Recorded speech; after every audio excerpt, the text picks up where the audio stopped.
Welcome to episode 23 of the Inside Bite. I'm your host, Tim Schaefer. I'm here with my co-host, Rudy. How's it going this week? Hey, Tim. I'm doing all right. Pretty boring week, to be honest, except for Halo, of course. But my life is pretty standard, same old stuff. I got to say, I am shocked at, I guess I can't say shocked because I've always done this since I was old enough, but I'm kind of surprised at how many hours I've put into certain games when I'm so busy. I look at how long it's taken me to beat Guardians. I'm at like 20 hours and that game came out, in October, was it? Now, I feel this recent burst of gaming of stuff like that. This is kind of new with me. I game all the time, but I feel I've been putting more hours than ever. Well, that's exactly what I was trying to get at. So check this out, right? So Guardians of the Galaxy came out on October 26th, right? And it is now December 5th. So we're talking about a month and a week, right? And I haven't beaten it yet, 20 hours in. What would the norm be of for me, 20 hours would take me probably 2 months or 3 months, not... Yeah, well, that's exactly what I'm saying. I've played Guardians of the Galaxy for 20 hours and it's taken me about a month, right? That sounds about right with my life. Now, okay. Halo Infinite dropped. When did it drop again? Let's see. I can't remember the exact day. Halo Infinite. I would love to see how many hours I have in that because I've been playing it a lot. Oh my God. Now I want to know what day it came out. Hold on, because I need to show you how crazy this is. 15th, I want to say. 15th? I think November 15th. Halo Infinite Plus. Oh, November. You're right. November 15th. Okay. I've played 30 hours of Halo. So I've played not only as much as Guardians, but 10 hours more in 2 weeks, maybe? It's just like with certain games, and it's not any knock against Guardians. Guardians is awesome, but Halo is so easy to pick up and play real quick anytime. Yeah. Especially when you have whenever I boot up Guardians, about to play a good session by myself at night. Hey, you want to play some Halo? A few friends get on. Oh, okay. Now I'm playing Halo. And I'm starting to notice that if a game has a stronger gameplay feel to it, I'm still going to be more drawn to that because I'm technically having more fun than I would with something more story focused, even though I want to play the more story focused thing for the sense of my mind. Let's say I'm not playing, but I'm thinking about it and it's in my head a lot and I wonder what's going to happen next, all of that. Mm-hmm. But when it comes down to actually playing, I'm like, dang, but I kind of want to play that more fun thing. Sometimes I go through these, this is going to sound so weird, but sometimes when I play very story-heavy games like Guardians, it could be a fantastic game, but as I'm playing it sometimes, I just start feeling kind of bored. It's not because the story's bad. It's not because the gameplay's bad. It's just I'm just going through the motions. That's how I felt last night when I was playing. Then I'm playing Halo. I'm so into it. I'm alert. I'm attentive. Or even Hollow Knight, which is just a Metroidvania game. Or, more recent, Metroid Dread. Whenever I play Metroid Dread, I was really focused. Yes. My heart's pumping the whole time. I'm really excited as I'm playing. Yeah. I don't know. I think the same's happened with me because when I was playing Guardians, during the actual play times, I'm being maybe bored's too strong of a word. I don't know. Maybe that was too far, but I don't know what else to say. I am feeling will this hurry up? Right.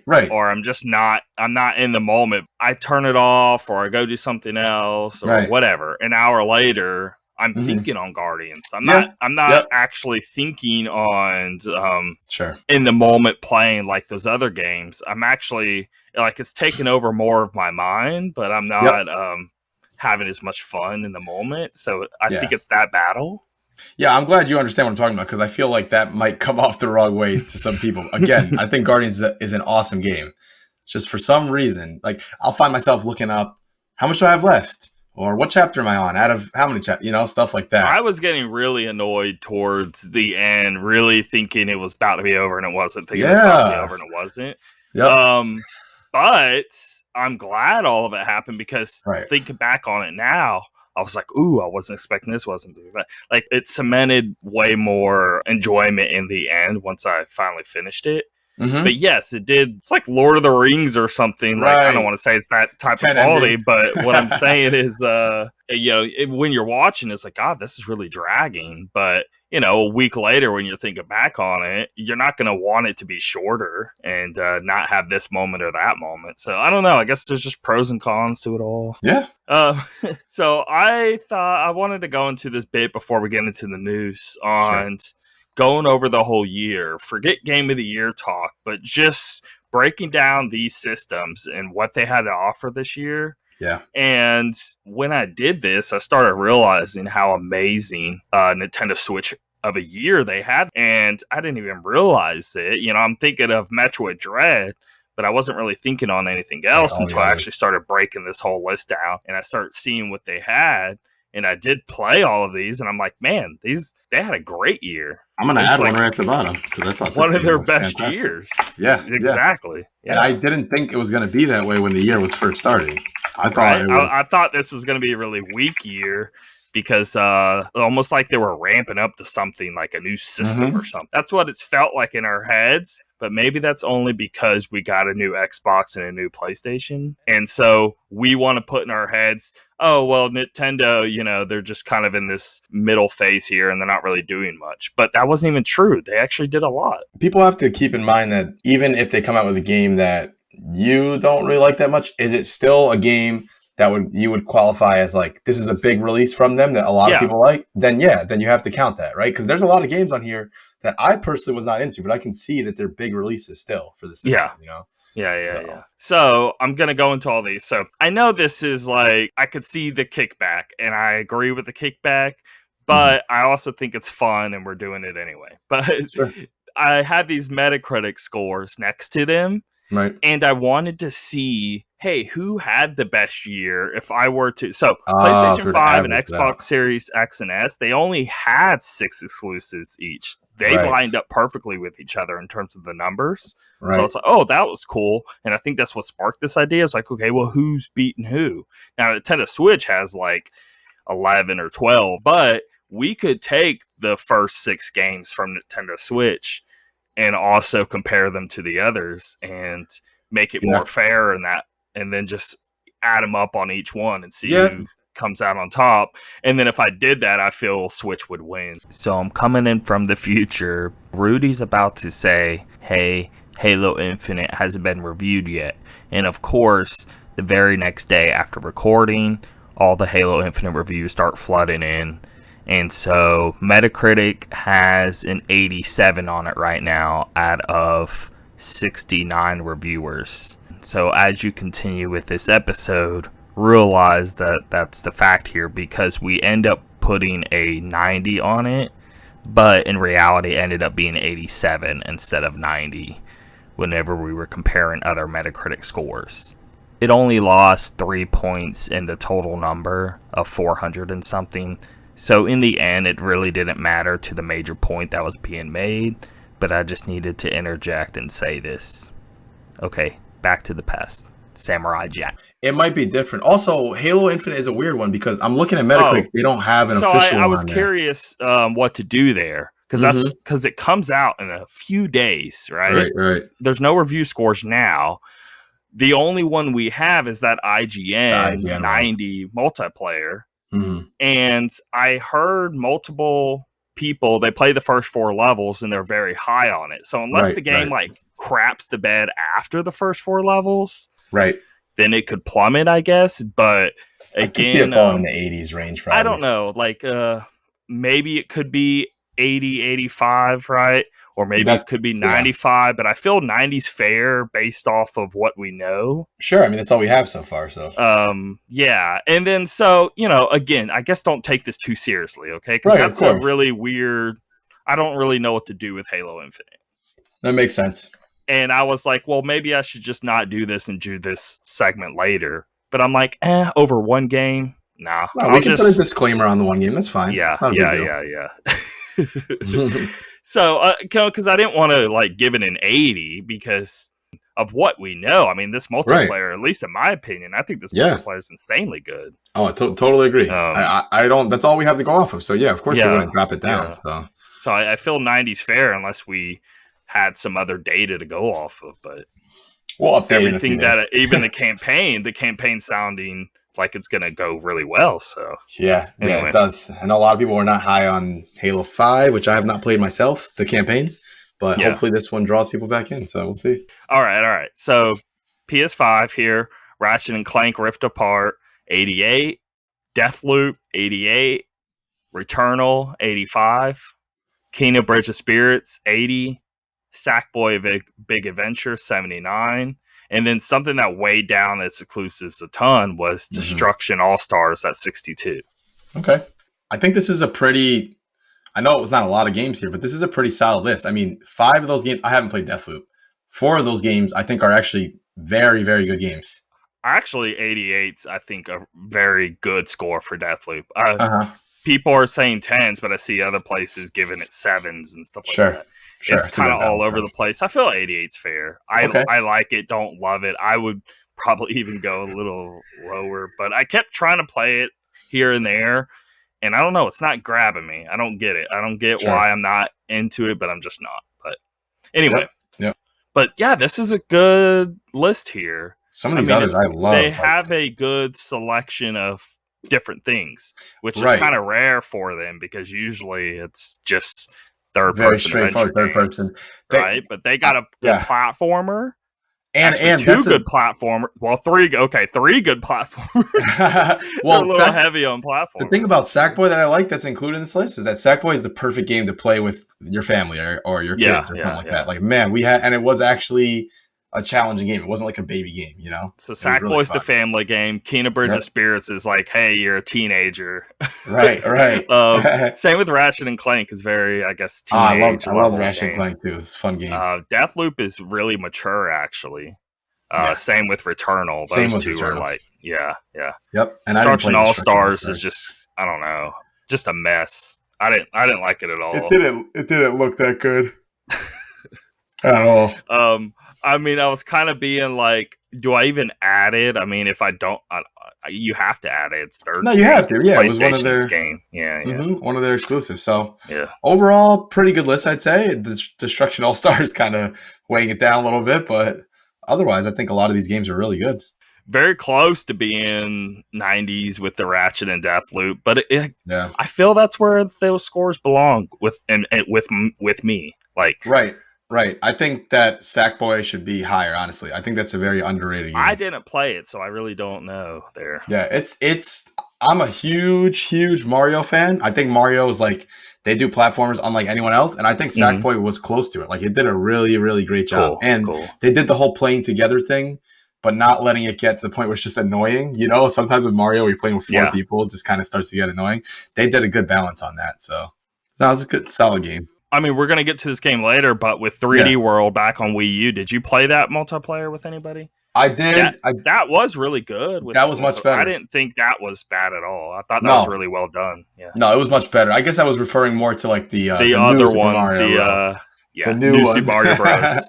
Those were horrible multiplayer. Yes. The games were good, but man, the multiplayer was too much. So, but yeah, overall, good list. Yeah. Well, okay. What's the total there so far? Let's go ahead and add this up. What, like the average of those? I mean, you could do the average, or you could just literally add them up because it's the same number of games. Yeah, So just add the total here. So I'm doing right now. 80, 79, 62. All right, okay, total 482. Yep. And I'll just throw the average in there too, just in case. The average is 80.3, so I'll just say 80. Okay. Xbox Series. Now, you have the end of the year to kind of thank with this because Halo and Forza squeezing its way in at the end, or else it would have been a very different year. Right. But Forza Horizon 5, 92. Funny enough, I would actually think that score even higher because I don't know how you could make a better racing game than what they did with this game. I'm with IGN on, like, even if you're not even into the genre or don't think you would like the game and you don't really like the games, whatever, it's still doing the best it could possibly do with what it could give the player on the type of game it is. I don't know. Like, I feel that way about Metroid Dread. Yeah. Like, I feel like they're like the best at it. They gave you the best possible scenario on like what they offered to the player for what type of game it was. Yep. Agreed. Yeah, I don't even play racing games, but Forza Horizon 5, from everything I can tell and see about it, man, it seems like that's the best of its kind. So yeah. Anyway, 92. Halo Infinite 90. That's the weird one, but I don't know. I don't know what to do with that score, but I think 90. I'll tell you after, and you'll see. Yeah. It'll be interesting. I'll tell you what I got with the averages and the score. Okay. Microsoft Flight Simulator 90. That deserves it. I mean, it's phenomenal. 12 minutes 76. I would go 80. I go a little higher on that game. Like, yeah. I'm not going to say 90 or anything. No, not a 90. 80, 85, something. 76 that's too low. I feel people dropped it down so much because of the twist at the end, like the whole thing. I hope that's not it, but that'd be so many reviews. So stupid if that's what it is. Like yeah. Or either that, or I heard a lot of people complaining like it's too hard. Like they can't figure out what to do here, what to do there to get. Okay, well, it's a puzzle game. Like you can't really ding it because it's too hard. I don't know. That deserves better than 76. Let's be real. Yeah, agreed. My best way of validating the game is, why can't I think of his name? Death Stranding, Metal Gear, Kojima. Yeah. Kojima's like, this is one of the best games he played in a really long time. He was praising it left and right. He was really deep into the conversation on it. He was loving the ideas. I'm like, hey, if he likes this game, you have something. I mean, yep. Agreed. I would feel very honored if Kojima was praising my game. I would think that is a huge compliment. Yes. So, anyway, The Ascent 73. And again, this is supposed to be he was on the show here, Mario. That was his game of the year. He was saying he loved it. But I only played the first 2 hours. I did play it once he mentioned it, and it's really good. I don't know, 73 seems a little low, but whatever. And then Sable 71. Now this game, I literally played last night because I was trying to figure out what it was. Dude, it is so... I don't know in terms of score. Maybe it deserves 71. Okay. But forget everything. Its atmosphere is awesome. It's like... It feels like Journey or something. There's a reviewer called Skill Up that I watch a lot. He did a review on it, and he had nothing but amazing things to say about this game. He said it's like a game that lost cool. I was so blown away when I was playing it last night. I was like, this is the coolest thing... I don't know. I've seen it in a really long time. It's so awesome. Looked very cool. But I guess it's got some issues. I don't know. Okay. Anyway. Well, I'll tell you that the last one was 482, right? And the average was 80. So this one is 492 and the average is 82. So I think that's pretty close. That's pretty close. I think it might be super close depending on what happens with Halo. It depends with Halo. Yeah. Right. So. Which I guess we'll just, next we'll week just jump in and just be like, hey, let's see what actually kind of interesting how close they are to each other, though. Yeah. Xbox hasn't been in this boat in 360 days. I mean, it's been a while. Ever since the release of Xbox One. I mean, they had a kind of a strong first year, weirdly enough, with Xbox One, because they had Dead Rising 4. They had Rise. They had 3 or 4 actually big hitters. I can't even remember what they were, but there's another one I'm not thinking of that was really good. It's driving me crazy. So Tim from the future again. I figured I'd come back since I already had to do this once.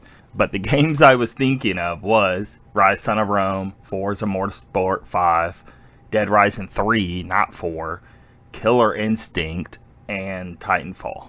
Which Titanfall came out a few months after the system, so you could not count that if you wanted to, but those others came out at release.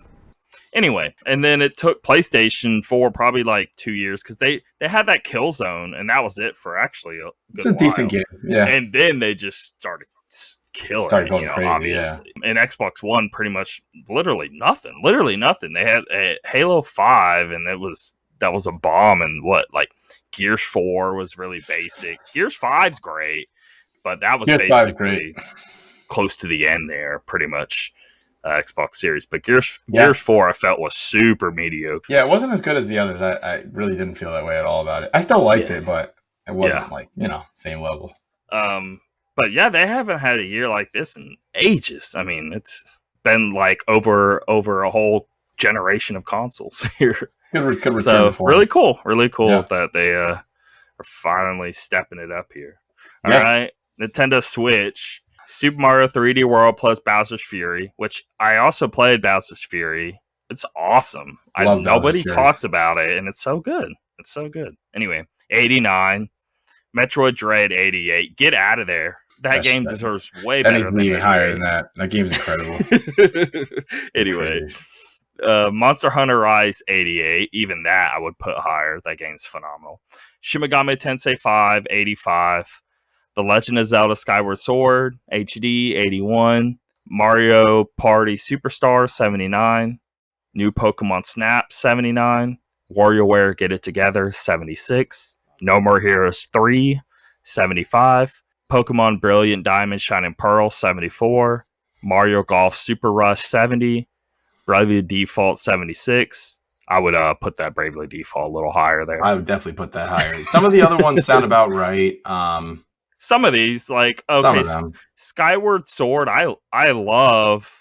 Well, no, that deserves high. It's still a good game. Just because it's a remake, it deserves a lower score. Nah, it deserves higher. I think Bowser's Fury is at the right spot. That was really great and very well done. Yeah. But was it better than Metroid Dread? No. Metroid Dread should be a little bit higher than that for sure. Yeah. But any guesses on I did the average for this one. It's 80. So it's tied with PS5. Ooh. Yep. Okay. But if we were to take, let's just say, if I were to score these, they'd be insanely different. Oh my God, yeah. Let's just say, let's take the 6, let's say, biggest releases that we can possibly think of. Right? Yeah. Okay. So Super Mario 3D World. Are these these are already in order, so we're good there. Okay. Well, I don't even mean the highest rated. I just mean let's pick the 6 that you think are like their biggest. Oh, okay. Releases, our top 6. Yeah, let's do that. Yeah, like Super Mario 3D World. Metroid is a big game for them. Let's add that. Monster Hunter Rise. Monster Hunter was big for them. Shin Megami Tensei 5. Yeah, that's 4. I'm saying No More Heroes 3. I mean, I don't agree with that score. I would put it higher, but that's still huge. Let's get one more in there. I don't know. Bravely Default was pretty big release for them earlier in the year, I guess. WarioWare is awesome. WarioWare sure. No, did you do Bravely Default? No, I didn't do it yet. Do that, yeah. Totally. All right, so let's see. So let me make sure I have 6 there. 1, 2, 3. God, that score. Bravely Default 2 is like one of the best JRPGs. How's it a 76? Super I'm literally triggered by that score. yeah. No, it's an incredible game. So that would, if we took those 6 and averaged them out, it'd be 83.5. So it would be the highest. Okay. All 3. And we were genuinely picking. Yeah. Okay. So interesting. I mean, they're all pretty close though. Looking at this, I would give Switch the win there. Those are some great games. Yeah, they have some really good. I have said it a million times, but man, Bravely Default 2 is probably one of the best JRPGs I've played in a long time. It's so good. So, yeah, I mean, let's say Halo Infinite lands where it stays or whatever. I think Xbox had a better year. Because Kena Bridge of Spirits, I don't know about Sackboy. Kena Bridge of Spirits, I'm like, whatever on. I actually agree with the 80. Destruction All-Stars, I agree with the 62. Sackboy, I don't know much on. Would you put that higher? Sackboy? Yeah. Let's see. Sackboy. I mean, that's not a bad score, but it's not. It's not. I think I would probably put it maybe in the low 80s. I think that's a little more fair. Something like that. Yep. Just a little bump. Nothing crazy. Returnal, I think, is right. Deathloop, honestly, I would put lower. But I don't know. It's still, that's the issue with Deathloop. It's still kind of like Halo, but Halo's way better in this regard. But, the gameplay of Halo is incredible, but there's a lot of other things that kind of bog it down a bit. But Halo is, you're still just jumping in and playing multiplayer. Right. Deathloop, there's this whole story, and there's way more deposition, and it weighs it down. I just want to play the game. And, to get everything. And imagine, I don't know. It's like imagine if you were playing Halo, right? And you're playing like God of War Halo, and they're interrupting you every 5 seconds to tell you something or talk about something, or like, I'm like, dude, I'm playing Halo, dude. Like, even the campaign, you know what I mean? Like the campaign, like you're playing a Halo campaign, and imagine them doing Deathloop where they're throwing different crap at you, or different tutorials at you, or trying to explain something to you, or you have to do these certain mission objective things that they want you to do. Imagine in the middle, dude. I'm just trying to play. I'm just trying to play through the game, bro. Like, how weird that would be in Halo. Imagine the middle of a Halo multiplayer match you're playing, and one of your challenges is like, get 10 kills with the sidearm, and you pick up the sidearm, and it doesn't let you switch. Get the sidearm kills now. Do it right now. Wait, no, wait, hold on. I promise you, that's exactly what Deathloop does. I'm like, I keep saying that because I keep playing it, and it just keeps proving its way. But I don't feel I'm the only one saying this because I listened to the Xbox show of Sacred Symbols as well, Defining Duke, I think it's called. Right. And Maddie, which he's huge into Dishonored and all of that, and he was really sour, saying the same stuff of like he actually is thinking Deathloop does not deserve Game of the Year. Okay, and shouldn't even be in the conversation. I still have to get to that game. I'll play it eventually. It just sucks. The gameplay's so good. Like you can tell the developers who created the guns and powers and all that is so freaking on point. I'm also a huge fan of everything they make, Dishonored and Prey and all those games. So I'd be curious to see. And I think he's more sour because of that, because he's such a big fan, and he like misses just playing it. Gotcha. Okay. Anyway, I'll have to see. But yeah, I thought this was pretty interesting here. Okay. It's definitely interesting. It makes me want to play Sable though, because I only played it last night because I was doing this. It looks beautiful. I think that's going to be this huge sleeper that nobody pays attention to. Yeah. Especially when they look up the score of like 71, and I don't know. I need to play it first, but I'm going to be pretty upset if it's pulling another one of these like what? Like how do you give a 76 or 73 to these like Game of the Year thingies? Anyway, whatever. Yeah, I think it's a little crazy. 76 to Bravely Default. Are you kidding me? Right. It's crazy to me, but at the same time, I'm like, okay, well, if all of these different places are reviewing this game and it ends up falling in the high 70s, okay, still not too bad. Granted, how low some games can dip when a bunch of different places. But that being said, I still think it's nuts that game is 76. I think that should be higher. But I mean, it all comes down to opinions in the end. I get it. Sure. Still, I mean, Bowser's Fury deserves the 89. Yeah, come on, man. That was up there, yeah. But that's how I feel when I'm playing 12 minutes. I feel 12 minutes should be 89. Yeah, 12 minutes was great, man. I think narratively that game's awesome, man. Congrats to Switch and Xbox pulling through, because I was expecting PlayStation just sweep the floor. Steamroll them, yeah. In the beginning of the year, like Switch was completely off my radar in the beginning of the year. I was not expecting any of these good titles, because we're just seeing like right on the horizon there of like the Ratchet and Clank and the the billion Deathloop trailers. Oh my god, there's so many. Even the Returnal they showed multiple times, and it was like the hype build was really big. Kena, Bridge of Spirits, huge on the hype of like constant remind you of that game and seeing a bunch on it. Everyone freaking out, being like, it's the perfect Pixar or whatever. All of these had huge.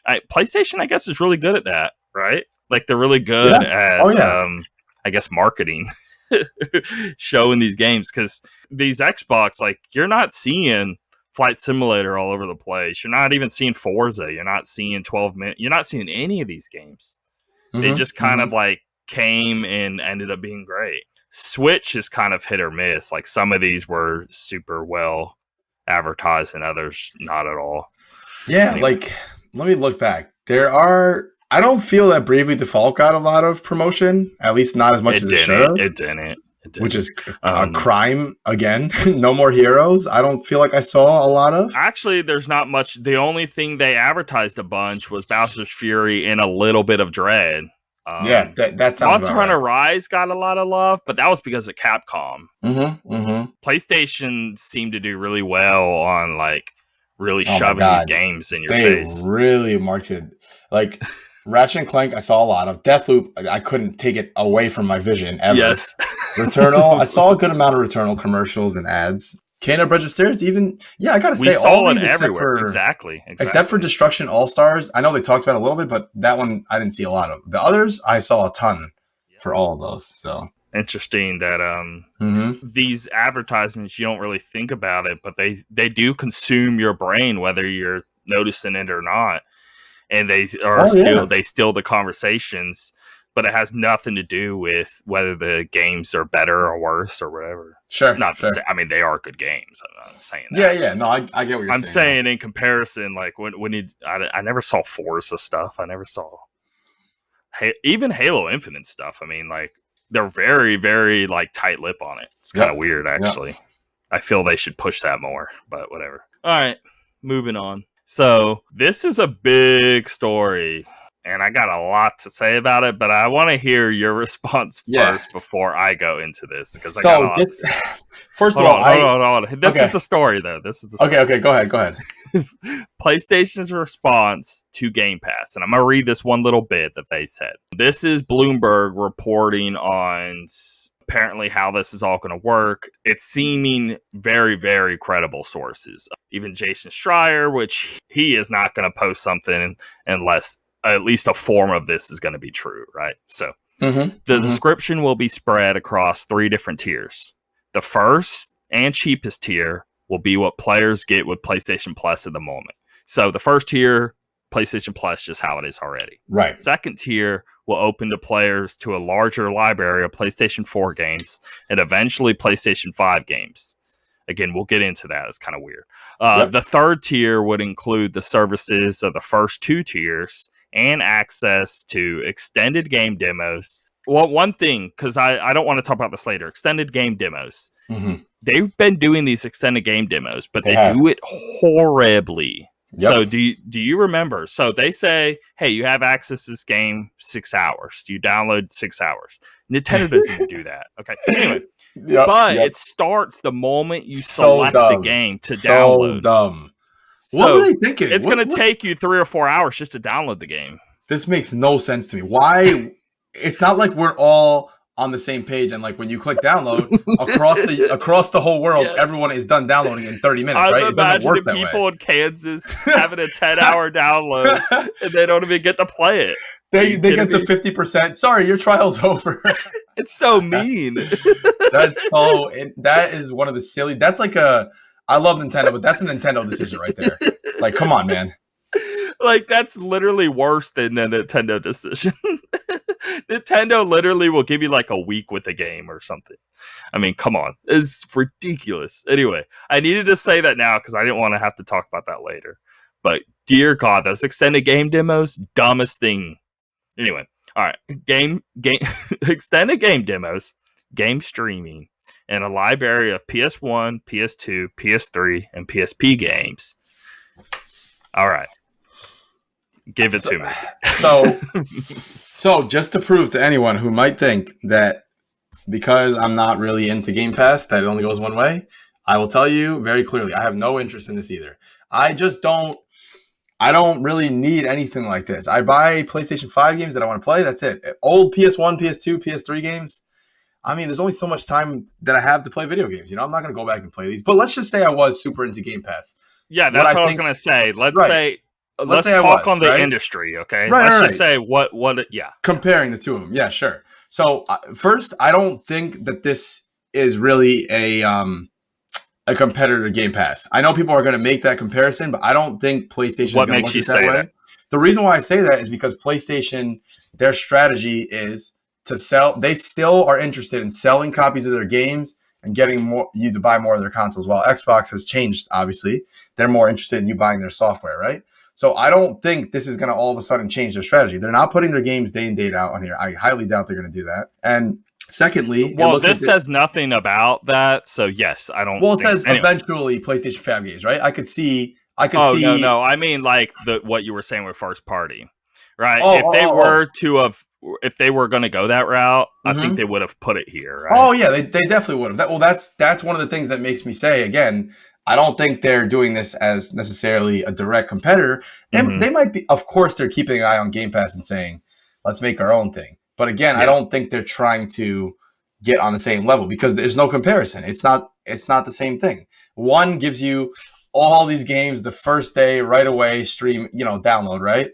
Yeah. This is like a half step towards that, and I think they're being deliberate. I don't think they just tried to do it and they failed and this is how far they got. No, I think they know exactly what they're doing and they're purposely not going to reach that level, because again, they still are very focused on selling their games to their customers and having them buy their systems. So I think Game Pass is clearly the better service, obviously, from what I can tell here. But it depends what you're if you're someone who thinks that you're saying PlayStation's willingly knowing that, hey, we're kind of making a half step here because we don't actually want to make the step. Exactly. That's my personal opinion. I don't think this was an attempt by them to say, hey, let's put our best foot forward and see if we can, beat their service. I don't think that's what this was. Okay. I think this is them appeasing their audience, and they're like, no, you guys are not getting what you think you're going to get, but we will give you this, and we'll see how much it costs too. That is another thing I'm curious about, because right now, if you buy PlayStation Plus monthly, how much are we talking about? No one buys it monthly. Can you even do that anymore?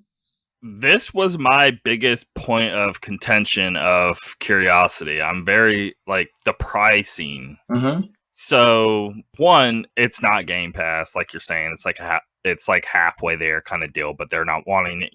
Pricing, it would have to be way more expensive, because how else would it work? Because if you're already doing the first tier of just what PlayStation Plus is, that is $60 a year. Mm-hmm. So that right there, let's just say a month. I don't know. I mean, you can pay monthly and it's $10, right? Let's just go by month because I'll make it easier. All right. Okay. So $10 a month. Game Pass, the same thing, right? You can pay year, you can pay monthly. If you pay yearly, it's going to be cheaper, all that. So it's still going to work like that. So Game Pass, $10 a month, and it's Game Pass. Okay. So it's already at the same price, but only at tier 1. Now you can get Game Pass Ultimate at $15 a month. Now you aren't locked to one. So you can pay $10 for PC Game Pass, or you can pay $10 for console, or you can pay $15 and then you get access to PC, console, cloud gaming. That's what I wasn't sure of, but the 15. So that's how it works. So there's only 2 tiers, but it's 10 and 15. And with the 15, you also get Xbox Live Gold. So at 15, you're getting PlayStation Plus and you're getting Game Pass put into one at $15 a month, or you pay $10 for just the Game Pass service and not the Xbox Live. So second tier of larger library of PlayStation 4 and eventually PlayStation 5 games, at least that would have to go up $5, if not more. But let's just say $5. So that's where you would match Game Pass Ultimate. And if you just look at that with tier 2 compared to the same price of the other, there's no competition. Yeah, definitely. That's the issue here. And then you're adding a new tier 3, and there's a lot of cool stuff with this, though. More specifically, PS1, PS2, PS3, and PSP. That is cool. But is that streaming or is that native? That's what I need to know. And the other thing is, could they possibly drop the original? When a new system comes out and it's cheaper than the price of the original. So. Yeah. Like maybe they'll proceed thinking like, okay, our original PS Plus offering, it's not of the same value. Instead of it being 10, let's say we drop it down to, I don't know, 7. I doubt they would cut it in half, but let's just, I don't know, $7. Tier 2, $12 or something, maybe. Yeah. Something like that. And then this last tier, $20, because you can't go above 20. Now, are people going to pay 20, even 20? Are people going to pay 20 a month? I think that that's too high. If you had still too high. A bunch of PS4 games available, as you go on, a bunch of PS5 games, maybe not all first party games, but other PS5 games, and then also stream some old school games. I could see someone paying $20 a month. I wouldn't, but I could. A lot of people wouldn't. Some people would. Yeah. That's the issue there. That you have to make something that a lot of people would jump on board. Why else would you do it? Yeah, some people would, but that doesn't. Right. That doesn't excuse it. Of course. I'm just wondering if people would be like outraged. Now maybe it's cheaper, but that's where it gets weird. Is how could it be cheaper? Because it's a third tier of something that they have to really cut into the prices of these. That's the thing. I think we have to look at this not so much based on what we know now, but maybe that they're making some big changes and and they're going to go Now, from if there. these are native, that's a big game changer for me. And would be for many others. Now the system. So, well, okay. So this is a whole new conversation now. Okay. Let's say it is native, right? A PS1, PS2, PS3, and PSP. Mm-hmm. So, I actually would be mad. So now you get these games working, but it's stuck behind a $20 paywall or a $15 paywall. That would Dude, be... I want to play my PS3. I just want to buy a PS3 game and play it. I don't want to. I don't want to pay $15 or $20 a month so I can download a PS3 game I already own. It would be a pain, that's for sure. But I would actually kind of be pissed at that, especially and if it's a library of games. So it's not. I would want to pick and download them. Now, let's say I can't even have that option, and okay, I have to select them, but it is like I'm downloading and playing. And I'm pulling from their selection. Yeah, that's a tough one. But I almost feel like I can't How do they go about doing it? It's so complicated. I don't know. I don't know how they... I feel like I can't be mad at them for doing this. It is annoying, but at the same time, these are what these companies do. If you get in early, of course, things get better as you go, you know? I mean, it's better than what Nintendo's doing. That's definitely for sure. I don't know. We're gonna have to wait for more info on this. I assume now that it's been leaked, we're gonna hear something probably soon. I would imagine, you know. Okay, I also wanted to do one more. So the second tier, a larger library of PlayStation 4 and eventually PlayStation 5 games. Would anyone opt for that? Let's see. So imagine you are on the second tier. You have access to 50 PS4 games or something. So it's like that PlayStation collection, but instead of the 20 bigger. Now, let's say there's 50 games or something. Yeah, maybe third parties are getting on board now. Maybe PlayStation's giving out money like Microsoft does, and let's get these guys in our on our service. You know, maybe it could be something like that. Because I could see some people going for that if that was the case, and it was $15 a month or something, maybe, or something close to that. But yeah, I don't know. This is a little vague. We need more info. So I'm purposely just trying to dive into what's being told us here because it's too hard to know the other side. Be interesting to see the extended game demos. If it's the way they've been doing it, that's a complete joke. Game streaming, I think they need to do that. I actually really like the streaming thing as long as it's like an option, like, okay, I download or I stream. Hey, I can stream a game, see if I'm digging it. And then if I am, I'll download it. And it's a cool way to sort of like try out stuff. I think it's a cool extra incentive, but it's the third tier. Well, here's the other thing I guess I hadn't considered is that they're technically merging PS Plus, PS Now, and something new into this, right? So does that add some value? Because people they said that they're merging PlayStation Plus and PlayStation Now. It's not here, but in that same story, they are saying, hey, they're going to put the two together now, PlayStation Plus and PlayStation Now. So, and it's just all going to fall under PlayStation Plus. But you're not going to get access to the streaming unless you get the third tier. I see. No longer is there going to be a PlayStation Now. That's not that they're going to drop PlayStation Now. Right. So I guess what I'm trying to get at is them merging PlayStation Now, which already was a certain amount every month, and PlayStation Plus, which already was a certain amount a month, putting them together and then adding something to it in the third tier. I guess that would make more sense for that. Well, they're not putting it together. They're getting rid of PlayStation Now altogether. Yeah, but it's going to be all the services. And they're adding it into the third tier of this. You see what I'm saying? Right, so, like, right. You're not playing, like, let's say you just want to play, like, that first tier of PlayStation Plus that you paid for. Mm-hmm. You're not, it's not PlayStation Now. Right. It's not in there anymore. I get what you're saying. Okay, so in the third tier, you can still do what you could do with PS Now before, right? Yeah. So I guess it would make sense that the price is a little higher because, you have the services of two things here. But at the same time, Game Pass already does all of that too, and they give you free. Actually, well, we don't know. We don't know way cheaper, but it would be very weird that they have three tiers and they only go up like $2 or something. Wait a sec, was Game Pass? Because I don't know the answer to this question. Is Games with Gold part of Game Pass, or are there two separate things? Yeah. So if you pay for Game Pass Ultimate, because it comes with Xbox Live Gold at $15 a month, you also get the gold games. Gotcha. Okay.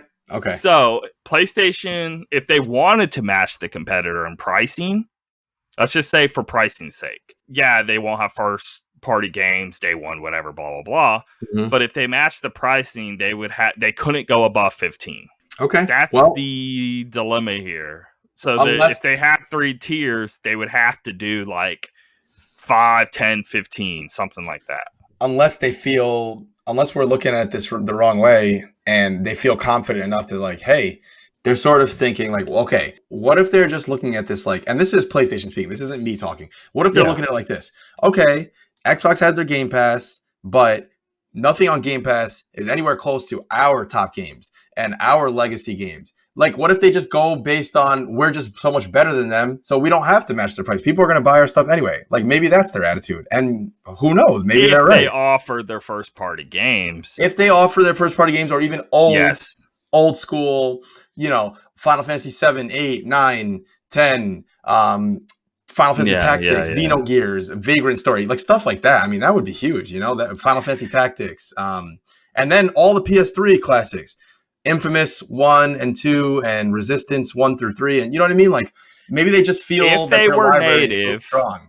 If they were native, I would want the 3rd tier because I am a huge fan.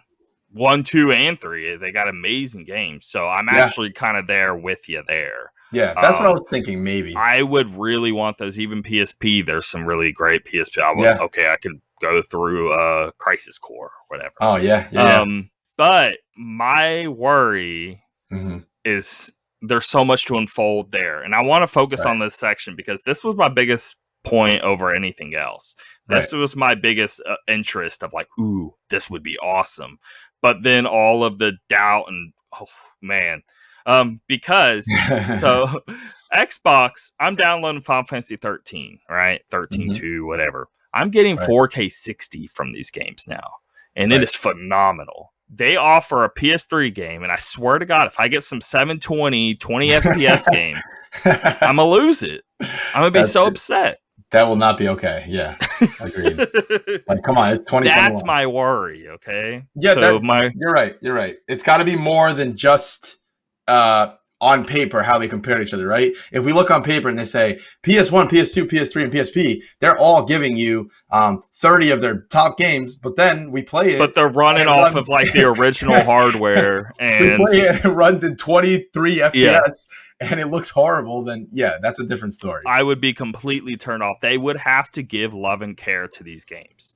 Right. Now, Xbox, that's why they add stuff over time, because they actually go into the games and they clean them up. They make sure they work. Okay, can the game run 60? Oh, it breaks it. Okay, we'll leave it at 30. Stuff like that. Right. Okay. Right.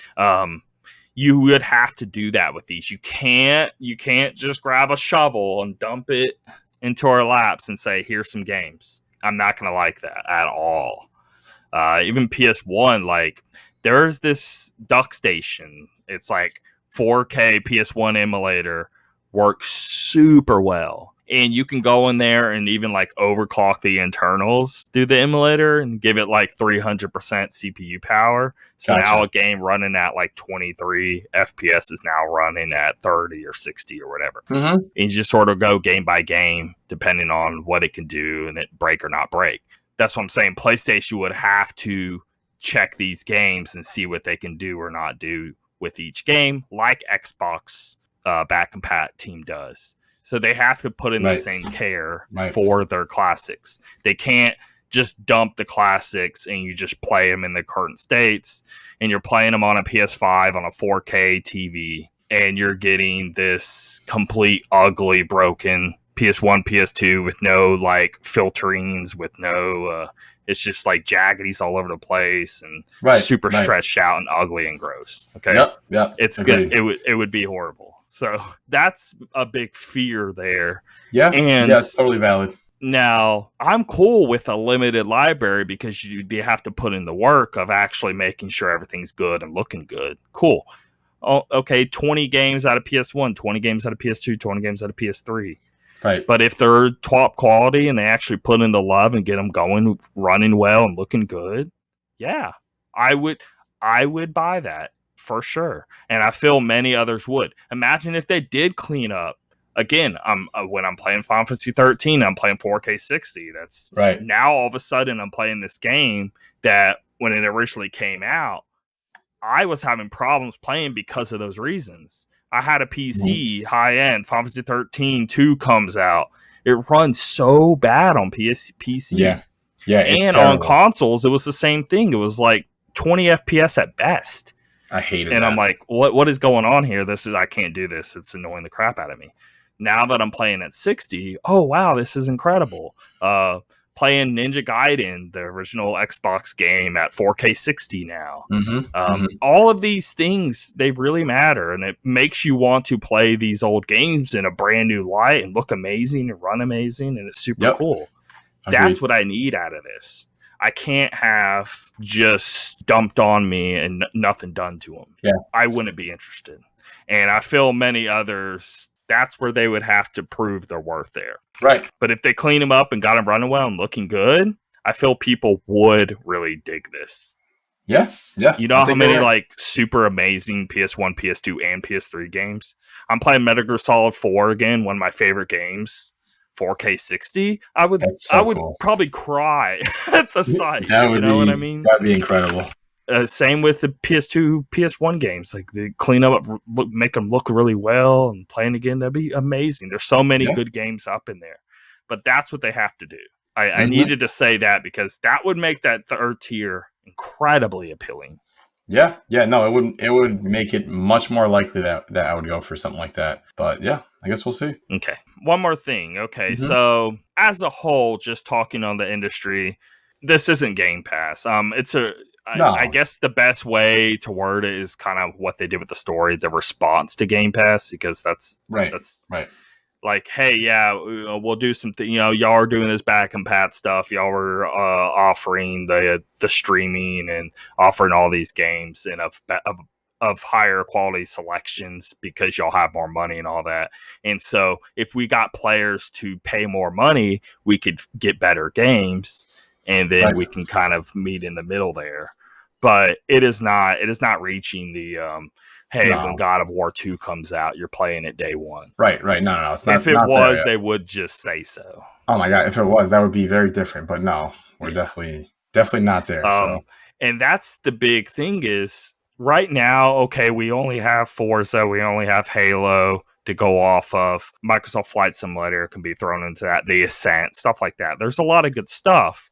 But again, we still have a ways to go before it would be to the levels of PlayStation's offerings. But 2 years, we could be like Redfall, Elder Scrolls, Starfield. When all of these start rolling out, the next Wolfenstein, stuff like this, right? We would be in a completely different conversation. And I feel Game Pass would probably up its price, to be honest. Yeah, they'd have to keep competing. But regardless of whatever happens there, then PlayStation would have to start worrying, because who is not going to want to pay? I'm paying $120 for a whole year to access, and I get this quality of stuff throughout the year of the stuff that you buy 2 games, it's the same equivalent, but you're getting Starfield, Yeah, no. I mean, that's huge. That's where everything would start shifting. If this continues and these first parties are a strong, the next Hellblade, right? That would be up in there. That's supposed to come out next year. So there's a lot of things on the horizon that are going to change this conversation. Yep. I'd be I don't know. I'd be shocked if Hellblade drops next year. For some reason, really? I feel like we should have seen more of that game. They've been working on it for a long time. Yeah. But they showed off that teaser 2 years ago. Now, I think it's coming next year because I saw some one of the developers did say something. I was reading a story on. They were very close to releasing footage on I think it was during E3, but they decided not to because it was taking too much time away from them working on the game, because they would have had to stop for 2 months to get that going well. And he was saying they were in such a good strive and getting a lot done. And he was like, we're just hold off until we're a lot further along and then show. But I feel it's going to be one of these things to where they show it off and then in a few months release. Right. Like, I love when games do that. I hate waiting a year or two. If show it off in 6 months and then release it. That's what I wish all games would do. So. I love when they do it. That's why I like, although Elden Ring did show their initial trailer too early, but they just went silent for a long time. Then they came back out, and now but they just announced that they were doing it. They weren't doing this whole here's some more footage, and it's like every few months, and it strings you along for years. That drives me insane. Yep, agreed. Too much. Can't be waiting that long. But, again, the game we're talking about, Hellblade, they're doing what Elden Ring did. They showed the one little teaser thing. Right. We haven't heard anything in 2 years. Hey, now they show off some gameplay, and then it comes out in a few months. Elden Ring did that. I want games to do that. So anyway. Agreed. All right. Next up here, Paper Mario coming to the Nintendo Switch Online next week. I put this here because this is the only new addition to the Nintendo Switch Online since November 1st. So it's like, this is going to be all of December as well. So November and December, you're paying the service for these Nintendo Online games, and they're adding like every few months you get like these 2 crappy NES games. Oh, here's Paper Mario. We'll see you in a few months. Oh man, like, get real. It's actually becoming a pathetic joke. That's a joke. Paper Mario's an awesome game, but come on, it's an awesome game, but you have to offer more. Remove stuff if you feel you can't add too many things or whatever. I don't know what you're thinking, but let's say you were thinking that and you didn't want to have too much on there.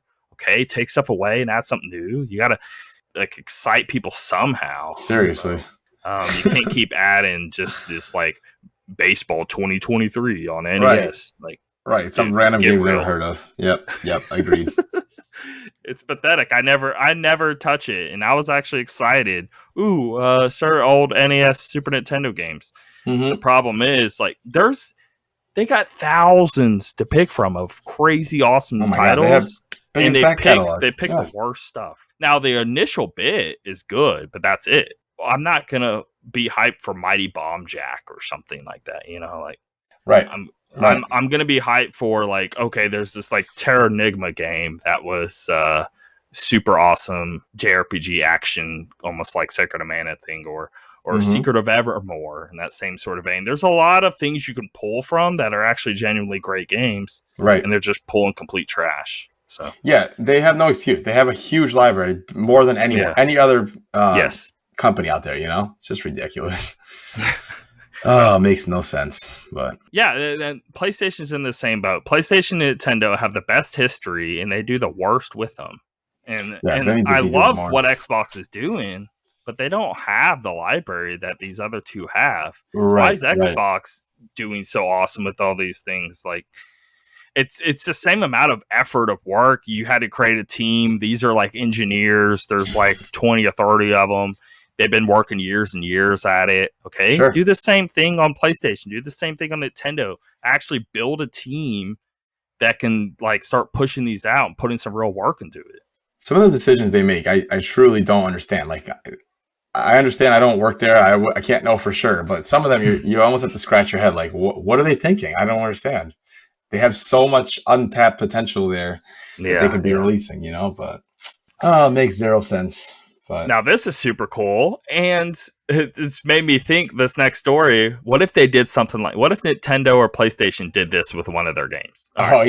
Kingdoms of Amalur, Re-Reckoning expansion, Fatesworn, will hit PlayStation 4, Xbox One, PC December 14th. But it is an expansion to a game that came out, 10 years ago, 15 years ago? I think originally, let's see. I just think that's crazy cool. 9 years ago. That is pretty cool. It'll be 10 years by the time that they're going into the original engine of the game, adding content. It's very cool. And it's a whole expansion thing. Like, dude, can you imagine if like Nintendo or Sony went to like one of their older games and just added a new expansion? They're adding that'd be so cool. They're adding some DLC to Earthbound or something. Yeah, I don't know. Anything. It just that's so neat. No, that is really cool. I give them credit on that one. Dying Light 2, Stay Human. Very now excited gold. for this one. Release date revealed February 4th. I cannot wait for the first day of this game to come out. I played the last one with my friend, and we had a blast with Dying Light 1. And they supported Dying Light 1 so much.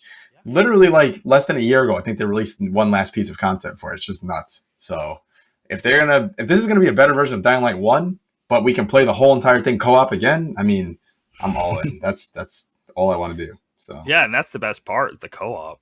It's so good, and it's not stupid co-op. It's not like, hey, let's play together and you get this weapon, but then you don't have it actually, right? Like they actually do the co-op well, where you're both progressing, you're both getting the same things, or whatever you get, you have actually. It's not just like you're in my game, so you get it here. It's like built with co-op in mind. It's not like they just added it. Oh, it's working. Okay, we're good. Yep. Yeah. December PlayStation Plus lineup. Here's another stupid weird thing. All right. So I mean, it's not, when you first look at it, it's not a bad thing here. So Godfall Challenger Edition, Mortal Shell, and Lego DC Supervillains. So Mortal Shell is kind of cool. Game. Yeah.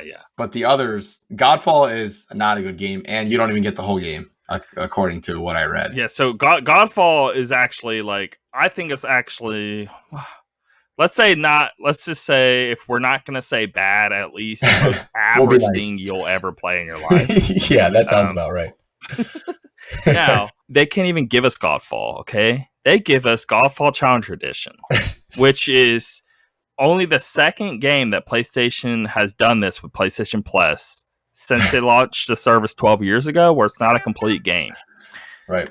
This edition only gives boosted characters for endgame content and doesn't include the base campaign or its expansion, Fires and Darkness. First game that was re-released on PlayStation Plus that was incomplete was Drive Club, and they released a Drive Club PlayStation Plus edition, and they only gave a third of the stuff that you could. Yeah. So this isn't the first time they've ever done this, but that was at the beginning of PlayStation Plus, and I think we thought they learned their lesson.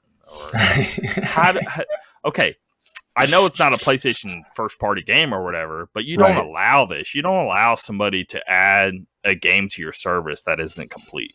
Right, agreed. That's not a good move. Not a good look. It makes your service look like, meh. Yeah, Lego DC Supervillains, I haven't played. I'm not really huge on the Lego games. I know people like them. I'm whatever on them about it. But Mortal Shell is actually a good game, so I'll give them that. And here's the problem, though. Mortal Shell's even a problem. But it has to do with the system as a whole. Mm-hmm. So what they do is, PlayStation back compat isn't good as it would be Xbox side. So the smart delivery stuff. So you get on Xbox, so Game Pass, Mortal Shell's on Game Pass, but you get the XS version if you have a Series X, or if you have an Xbox One, you get the Xbox One version. This Mortal Shell, because PlayStation, you're getting the PS4 version, you're not getting the PS5 version. Right. So that makes that kind of weird, because you're playing on PlayStation 5, but now you're going to be playing 30 FPS and lower res and stuff because you're getting a PS4 version. So, But that's not, it's not necessarily the game's fault. It's just the way they have their system kind of set up. Sure. Yep. No, I think that so that makes that kind of weird too, because that makes me not want to be hyped to play Mortal Shell, because I got a PS5 and I'm going to boot up this PS4 version, and it's just going to annoy me. And I'm just gonna be like, man, well, I kind of want the PS5 version. yeah, I'm right there with you. I would not be okay with the PS4 version. That would really bother me. So, yeah, I don't know, man. They need to fix that. It's really annoying. They do the same with PlayStation Now. You can only have access to the PlayStation 4 version of these games when you download them. You don't get to have the PS5 versions. Yep. So it's kind of stupid. All right. Next up here, Game Pass. Games joining Game Pass December 2nd to the 14th. I'm adding these because I was just I was looking up. They added that Aliens Fireteam Elite. Oh, we talked about that. Game came out a few months ago where it was just that co-op shooter thingy. Yep. And I was like, oh, that'd be fun, but I'm not going to buy that. Hey, now I don't have to. Now you don't have to. Yep. Perfect. Because I was genuinely wanting to try that out and give it a shot because it looked cool, but not cool enough to buy. Mm-hmm. I don't know. I like these little scenarios that keep happening to me with this. It seems to be working out for you. Right. So comes out December 14th. Stardew Valley, December 2nd. They're doing this. So they had Stardew Valley in the past. It was on there like a year removed. But Stardew Valley just had a huge drop. I think it was like a few days ago. So they're adding it, December 2nd, when that patch dropped. So they're dumping on the Game Pass because there's a big load of new content. So Stardew Valley fans are freaking out right now, and they're loving it and all that mess. God, so it's really good time to get it on Game Pass. So. They're a loyal fan, so I'm glad they're getting something good for it. Halo Infinite, December 8th. Haven't heard of that game. What's that one? Yeah. I don't know. Well, it's probably crap. Final Fantasy 13-2. That's what I was just talking about. December 2nd. I have been playing that. Okay.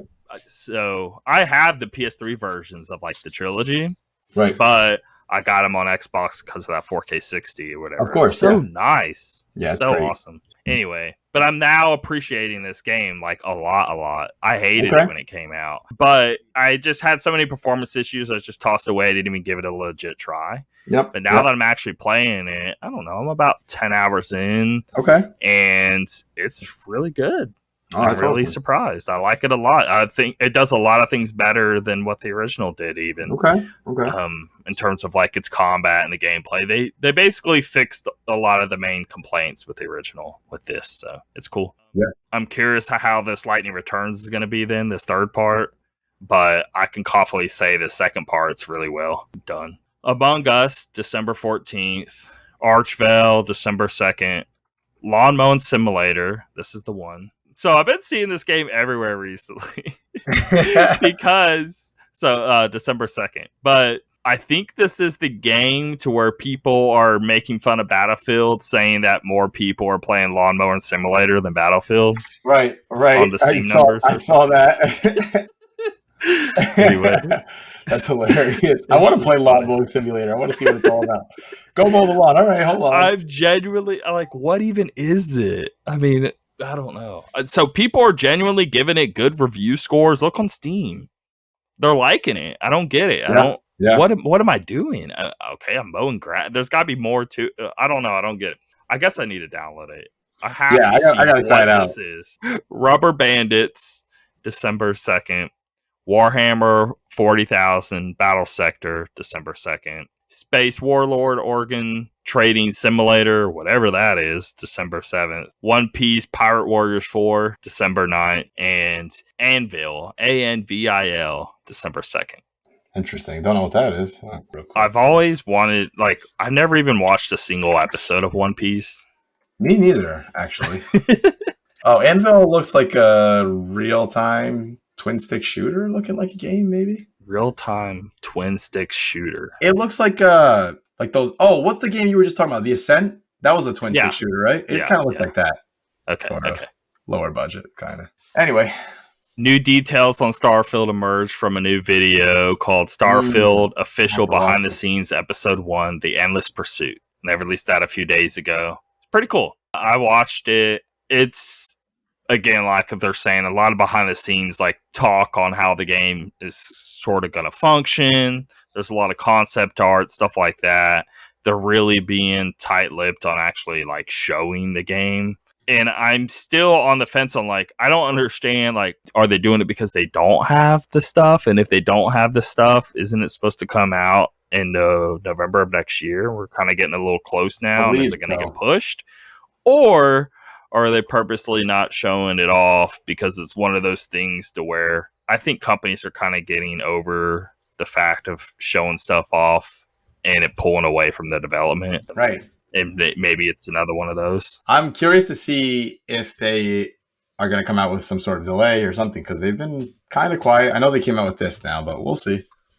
We're just in such a different time nowadays where it's hard for me to believe that such a big company would put a release date so strongly so far when there's all this delay stuff going on and pushing, and why are people like, the conversations are bigger than ever, and these companies are having to say they're sorry more than ever, and like COVID, like it's still going on, and Yep, all of we're these, still how many here. pushes and all that. But we've went through the last 2 years of people pushing to where you would think they would be smart to only say a date if they were confident at this point. Right. Now they could just be stupid and not do any of that, and then they push the date again. Kind of hoping they would be more aware and smarter at this point, and they actually are further along than what we think. Yeah, I hope so. It'll be nice to see, if they keep these videos going, start getting some good info. So we just got episode 1. I mean, episode 2, 3, 4, then we start to see more. Maybe that's the whole point. So Yep. This was really cool. I messed around with this. Antstream Arcade introduces over 1,000 games to the Epic Game Store. So they released this sort of arcade platform, but it has Super Nintendo games, NES games, arcade games, just stuff from all these different classic eras, from like Atari to like a PlayStation 1 game, even something like that, like sort of all over the place of these big hitters. They even added these like challenges to each one of them. So I loaded up Metal Slug, and they had a thing to where, hey, we're going to drop you in on level 2. You die once, it's over, but see how far you can go without dying or upgrading your weapon. And then we'll take your score and throw it into a leaderboard and see if you can like get into leaderboards. And then, hey, let's also do a tournament in Dig Dug, and the winner gets $10,000. So they're adding in all these challenges and all these tournaments to these older games, and getting people like incentives to like play for and try out these different games in cool ways. And I just think that's really neat. That is actually pretty cool. I'm surprised they're even adding things to the Epic Game Store right now, because right now it seems like they're hemorrhaging money. Like they're having some trouble. They're still fine as a company, obviously. But if you can tell, their offerings lately have not been really as big, high profile, like their free games. And I keep seeing reports that they're going to keep losing money for a few more years and all this stuff. So I don't know what their end game goal is, Well, their store is going to keep losing money, but Fortnite, Fortnite's still it's making them more money than they could ever imagine. So. But at some point, I don't know when, but at some point, Fortnite will slow down, and then what are they going to do? Yeah. Like, I hope they have something else lined up or ready to go or what. I don't know. I mean, okay, before Fortnite was even a thing, why they're big is Unreal Engine. That's true. They will always have that. And I just wonder how much money they were making from Unreal Engine versus Fortnite. They're not making anything close to Fortnite now. Yeah. Right. Yeah. They're going to, let's say worst case scenario, they're going to be a lot less profitable of a company in a few years. Right. That'll be but they will never like be done for. That's all. No. I don't see that happening at all. Marcus Leto, previous creative art director at Bungie, whenever they worked on Halo, is now going to be the creative art director on the Battlefield series. Interesting. They also got a guy I didn't put here because this was, I think they announced it yesterday, the day before, but they got a guy who does Titanfall and someone from Respawn, one of the main heads, also on Battlefield. So they're going ham on Battlefield because they're trying to come up with this. Well, they're already putting it into place. They already did. But new plans to annualize new content for Battlefield going forward. So have new Battlefield content, whatever that means, each year. Now, I think that's dumb, because the whole point of Battlefield and what made it special is because there was one every few years instead of one being every year like Call of Duty, and it felt a lot more special and they were a lot better for it. But here we go with EA just going the way of wanting money, but in the end, like, Activision's now in this boat, at least with this the last like 2 or 3 Call of Duties, they're starting to fold in on the fact of like they're going so ham on Call of Duty and ditching everything to the side, like put employees that work Crash, put employees that work Spyro, putting employees that work Tony Hawk. let's close all of these, throw them all into Call of Duty. Right. And look where that game ended. Yeah. It didn't do anything for them. And now they lost all these studios that people actually loved. And now they're in a worse money situation. It's like an old like folk tale of like when people chase the money for too long and then eventually just starts crumbling. Yeah. No, that's literally exactly what's going on. So, and I feel this is exactly what's about to happen with Battlefield. Yep. I guess we'll see. It's too bad. People love Battlefield. All of the other stuff because they're like, hey, we're actually going to put all of our focus into the multiplayer this time around because that's what most people play anyway. Let's throw it all in there and put all of our resources and money and time and blah, blah, blah. And then it ends up being the worst of them all. Yeah, it's really weird. It's so bad that people really seem to really love Battlefield, and what they've done with this release, man, I don't understand. I don't know what is going on or what they were. So their response to one of their worst launches in a long time, they've always had bad, but this is far worse than the previous. Okay, is to double down on, oh well, let's annualize this terrible content. Not like like you would think the opposite would happen, right? Instead of them like trying to push and make it even faster, they would give it even more time and try to make it right and make it good. No, let's add more people and get this thing pumping out even faster. It's the exact crazy, opposite thing you would think they would do, but money. Yeah, that's all it comes down to. So, unfortunately. Another cool little story. The original Quake, they re-released them. So crazy. What was it last year or this year? It was earlier this year, I want to say. Okay. It wasn't that long ago. But they just updated the Quake from the 1996 Classic to where they're adding into Horde mode to Quake. And it's like, that's cool. So this is kind of like what we were talking about before, adding new content to these games that are so old. That's so cool. I love that. Right? Very cool. I want more companies to do this. It's awesome. Agreed. I'm glad they're doing it, but like imagine if a Nintendo or Sony. Oh man, that would be like, I'm trying to think of what would be even like Paper Mario or something. That would be a cool one to go back to. Add a new section in there, a new boss or something. That'd be cool. Yeah. But yeah, Nintendo's not going to do that, so I can just let go of that. They can't even like get their emulation right. So hey, maybe one day they'll turn on some random feature like they did with Bluetooth. It's so funny.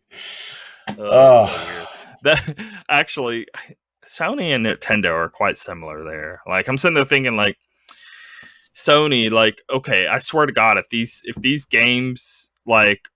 So you're telling me I could have played the PS3 game this whole time, but you're going to throw it behind a paywall? Oh, boy. Oh, we can't get it working. It's impossible. Some cell processor, blah, blah, blah, blah, blah, blah, blah, blah, blah, blah, blah, blah. Hey, wait, hold on. We figured it out. Wait. We figured it out because you can... you can pay for a tier list. Now we'll get it working. Well, isn't that kind of like what happened at first with... I forgot which one, Xbox One maybe, when they first came out and they were talking about like... Well, they said, hey, it's really hard. We can't get it working. We can't do it. It's not going to happen. And then they figure it out and they eventually get it working. PlayStation's doing the Nintendo thing to where, you throw money at us. Oh, all of a sudden we figured it out.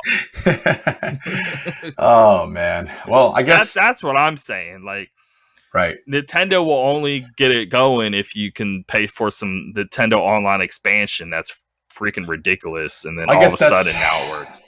That's one good thing about Microsoft. PlayStation will add it because, you pay a third tier. I mean, we'll get it working now. Right.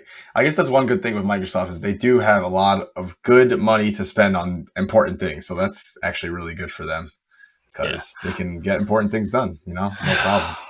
I think, honestly, it comes down to, it's nothing to do, I don't think, like, Microsoft and Sony and Nintendo, blah, blah. Mm-hmm. It could be an Eastern-Western thing. Yeah.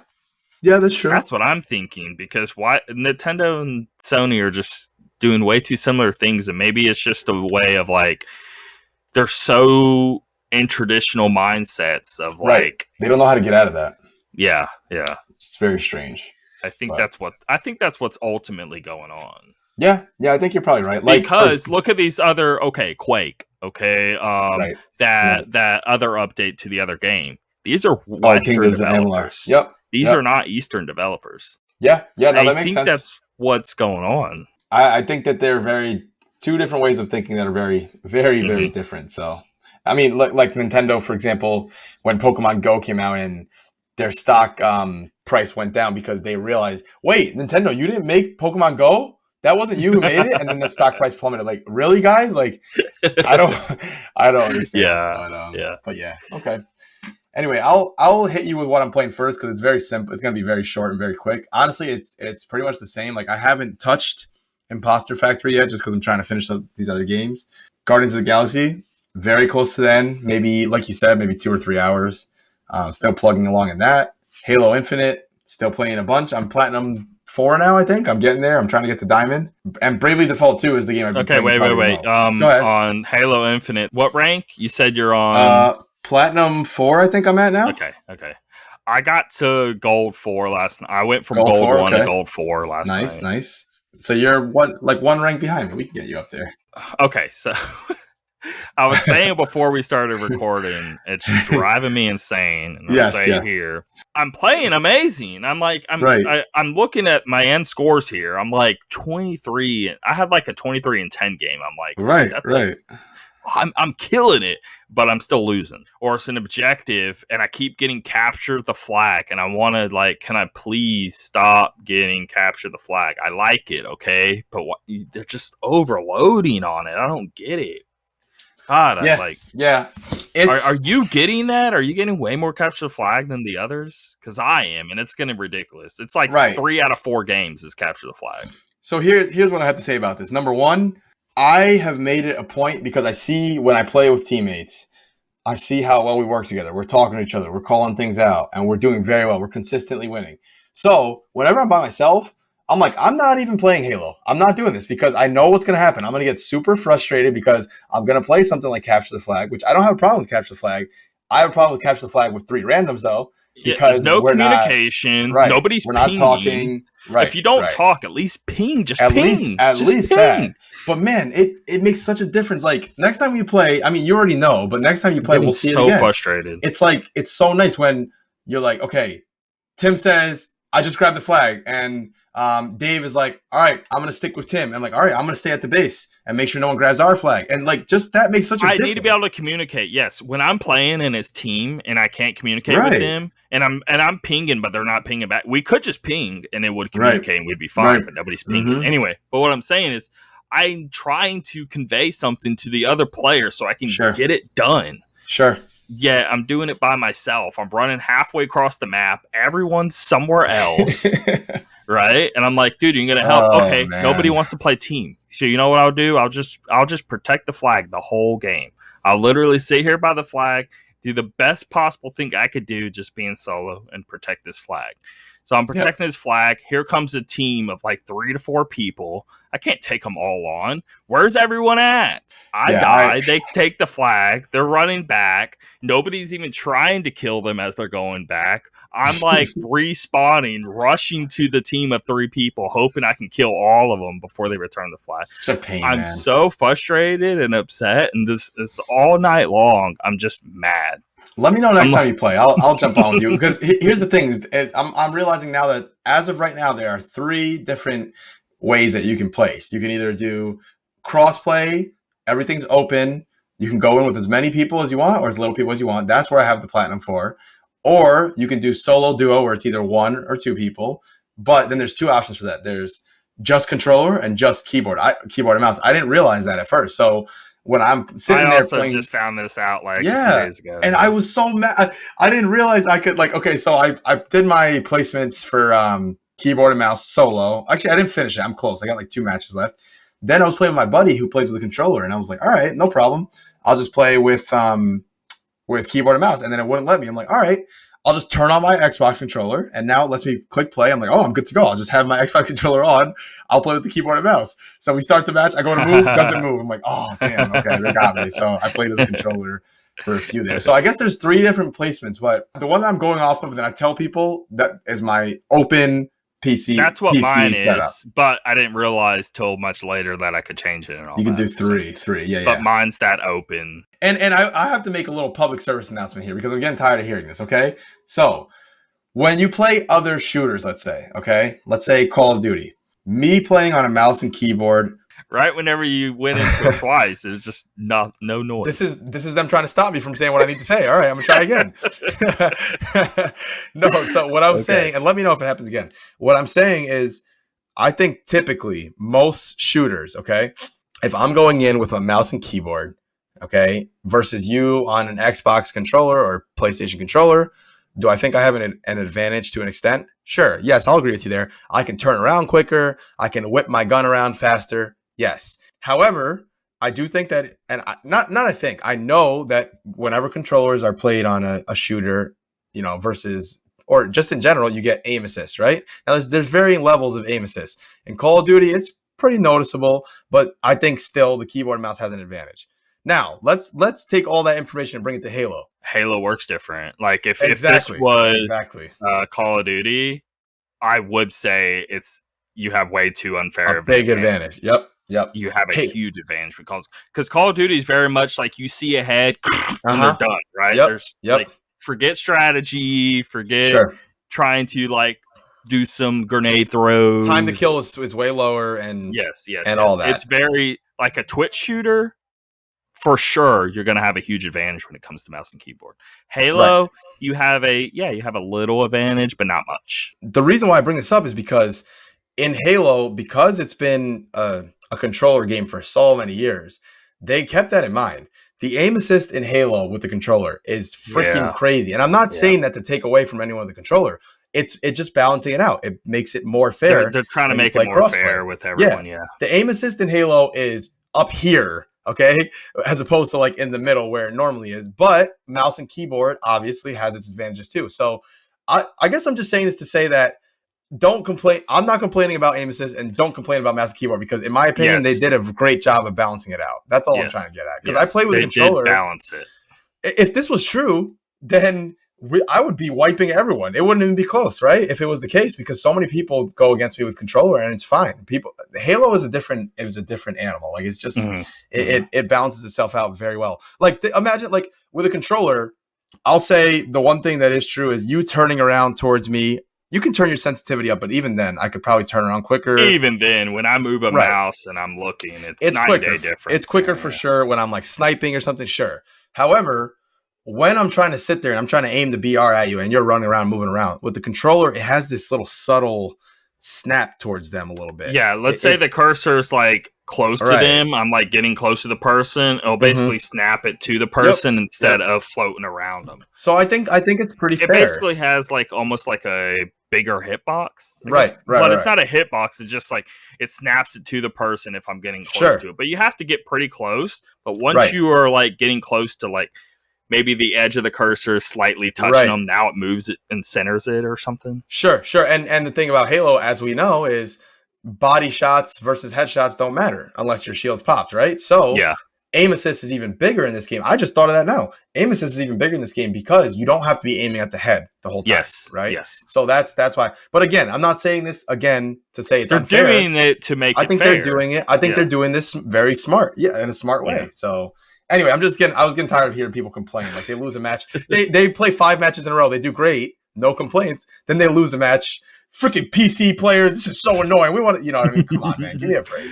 No, to be honest, maybe not the turning around, but if somebody's in front of you and you're aiming and shooting them, I feel controller has a little edge there because of the snap is so strong. Right. But that's only in that one scenario. Obviously, if you're running through the map and you're constantly turning left, turning right, all that, it's going to be a little faster for it. I just think they're doing a good job. But it doesn't even matter. We're nitpicking some things that honestly, no, they balanced it the best they could. But again, it's Halo. It's you're getting in a warthog. You're capturing a point. You're bouncing a grenade from the ceiling into the next room. You're not worrying about headshots. Right. It's a completely different beast. So I don't even think it really even matters, even if they didn't have the aim assist. But I'm glad they do, because they need to make it a little more, give you a little bit more of an edge compared to the other and all of that. But there's more important things than that. Yeah. Like, for example, our playlist. give us what we want. But I think, again, just to wrap it up, I think the game is balanced pretty well. So no complaints from me there. So the last thing I'll say is I didn't mention this because now that I'm thinking about it, the week that you did the spoiler cast for Elden Ring when I was away that weekend, remember? That was the weekend. It's so funny. I brought my Switch with me. You know, we're having some downtime after like we did some things during the day. This is our like weekend getaway, and here I am playing my Switch. They're like, "What are you doing, Rudy?" "Oh, I'm just, just getting some game time in." I was trying to finish up Voice of Cards, and I did. I don't think I ever talked about it. No, you didn't. I will say that I thought the game was really great. Like, I think it's not a game you need to rush into. You were like, but I like it, but it, right, like you seem kind of whatever on it. I mean, now that you finished it, where are you at? Like, yeah, so I think the game starts off very basic. Like, it seems pretty standard, nothing crazy. And it's not that it reaches these near levels of craziness, because it doesn't. The story is still pretty basic. I'm not expecting that out of a card game. Right. But, because Yoko Taro's involved, I thought like maybe we get some. But what he does do is the characters start getting, like, you start really getting attached to the characters, and these are freaking cards, which I thought was pretty impressive. The gameplay starts getting a little more involved, still pretty fair, but pretty fun. And the story is like a basic one, but one that has a lot of heart and a lot of, like, you start caring, like I said, you start caring about the characters and their motivations and things like that. But then the story kind of just ends abruptly. They wrap it up, but I wish I had more. That's my number one complaint about the game. I wish I had more. I spent like 20 hours on it, maybe. No, a little less. 16, 17 hours maybe. So you're throwing it in like the 7 range? Maybe like 7.5, somewhere around there. But again, I almost feel like when I say that out loud, it should be higher, but I can't. I'm not trying to downplay it. No, not at all. I'm not trying to go there with that. I'm just trying to get an idea of, like, sure, because I don't know. Okay, let's go into this before we go any further. I feel this is really important, and a lot of people are talking about this recently. Review scores, okay? Review scores, they mean more than people are giving credit for. A lot of people are saying get rid of the scores. They shouldn't have them and all that. A score isn't meant for you to, like, it's some stamp of, like, official documentation on, like, this game is this, and if you think lower or higher, like, it's some, like, factual thing or something, okay? It's meant for me to know, like, where you are falling on this game in a more simplistic manner, instead of, how long it would genuinely, for you to really, really give your true ultimate thoughts, you would have to spend hours. Like, even if you sat here for 10 minutes explaining something to me, I can only hear those 10 minutes of the game. I don't get to hear the 40 hours of the game.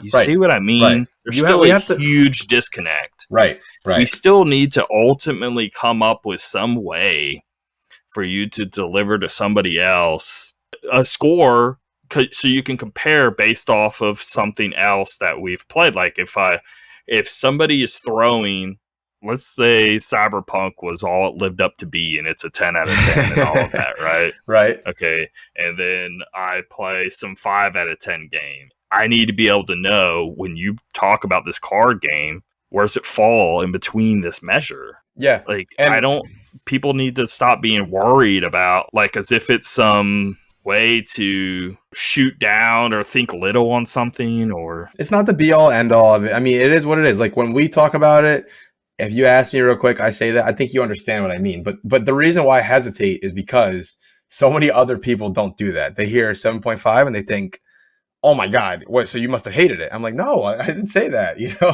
And I hate it too, and that's why I'm bringing all this up, because it's always in my head, and it always never makes me want to do what I want to do. I want to say a number because I think it's a very good way to get people to gauge where it falls in the conversation. Yeah, I think it's a good way to summarize without getting, talking for 20 minutes or whatever, right? But I will say, even if you talked for 20 minutes, how are you gonna even then give every detail you could possibly give Right. I mean, at that point, like, at that point, what's the point of me even playing if you spent the next 10 hours Right. You explaining the just game? told me everything that happens. Yeah. I will say though, to wrap it up, Anyway, it's all right. I really enjoyed the game overall. The more I played it, the more I liked it, which I love when that actually happens with games. Because sometimes I have the opposite. I'll play it, I'll love it, and then I'll kind of like slowly fall out of it. But the opposite happened. By the time I got to the end, I was like fully invested. I was trying to get all the characters, ultimate weapons, and I beat the game. And then there was an optional boss. I did that, and then by the time I finished, I was like, okay, this feels like a good time to stop. Almost 20 hours, and I liked it. I'd say if you like Nier, I think it's worth playing to check off, like, hey, let me see everything this guy has to offer. Is it as good as Nier? No, nowhere close. But do you see a little bit of his influence in this game? Yes, definitely. The music, the way the characters interact with each other, I think all that was done really well. So now, me personally, I'm gonna play it. I feel like I owe myself. I think you would like it. I think you would like it. Yeah. But yes, in the general conversation of just anybody playing it, that's different. But me personally, I know I'm gonna play it anyway. There's just. I am trying to finish all these things because I really do. I've never been able to really play so many and then get a year summary and really be able to like definitively place things. Right. And now that I'm actually this close to being able to achieve it, I really want to get it done. Yeah. Yeah. Same here. I'm still trying to, the games that I have on deck. This is my plan, at least. You have to please finish Psychonauts 2. I'm going to. I need somebody to be able to like explain, so I'm not just a loner here. Yes. I need you to make sure you hold me accountable with this. Okay. So this is my plan. I'm going to lay it out on the podcast, so there's no way I can hide from this. Okay. So this is my plan. I have about 2 to 3 hours left of Guardians. I'm going to try to hopefully finish that today. Okay. Yeah. Finish then. Yeah. Next, I'm jumping straight to Psychonauts. No excuses. I'm going to see Halo coming out. No, I'm still going to wait on that, right? Psychonauts 2. And just so you know, I would rather you play Psychonauts 2 than the Halo. Yeah. No, just so you know, Psychonauts 2 blew my mind, dude. Yeah, yes. Just so you know, Psychonauts 2, I was listening to the Sacred Symbols little thing. They just released a new episode. Right. Chris, surprisingly, I had no idea, but he's just going on and on how Psychonauts 2 is one thing that just blew him away and one of the craziest experiences. Super, super loving it, and he's getting on to the rest of them for not playing it. That's awesome. Yeah, I'm right there with him. Like, please, yes. It's so funny how it happened because remember, I played the original Psychonauts. I started raving about it. I was all excited for the next one, and then, but I will say, I'm still super early in the game. I'm literally just getting to the casino section. I believe. Yeah. So I'm super early. You're like 20%, maybe 15. I mean, I don't feel the need to restart at all. I know what's happened. We were going to rescued her dad. Now we're going to investigate, right, and see who was responsible for that. Think how memorable that is. Think how long it's been since you played, and that stuff is still in your head, very prominent, because it was so weird. It was so crazy. Yep. So I'm going to finish Guardians. I feel like I could quote the whole game because there's so memorable moments. So many good parts. Yeah. Anyway, I'm going to finish Guardians. I'm going to start Psychonauts. All right. Let's say, hopefully, I finish Psychonauts in a week or something. Then I'm going to try to go back. Well, I'm still in Far Cry 6. Either Far Cry or go back to Halo. One of those two.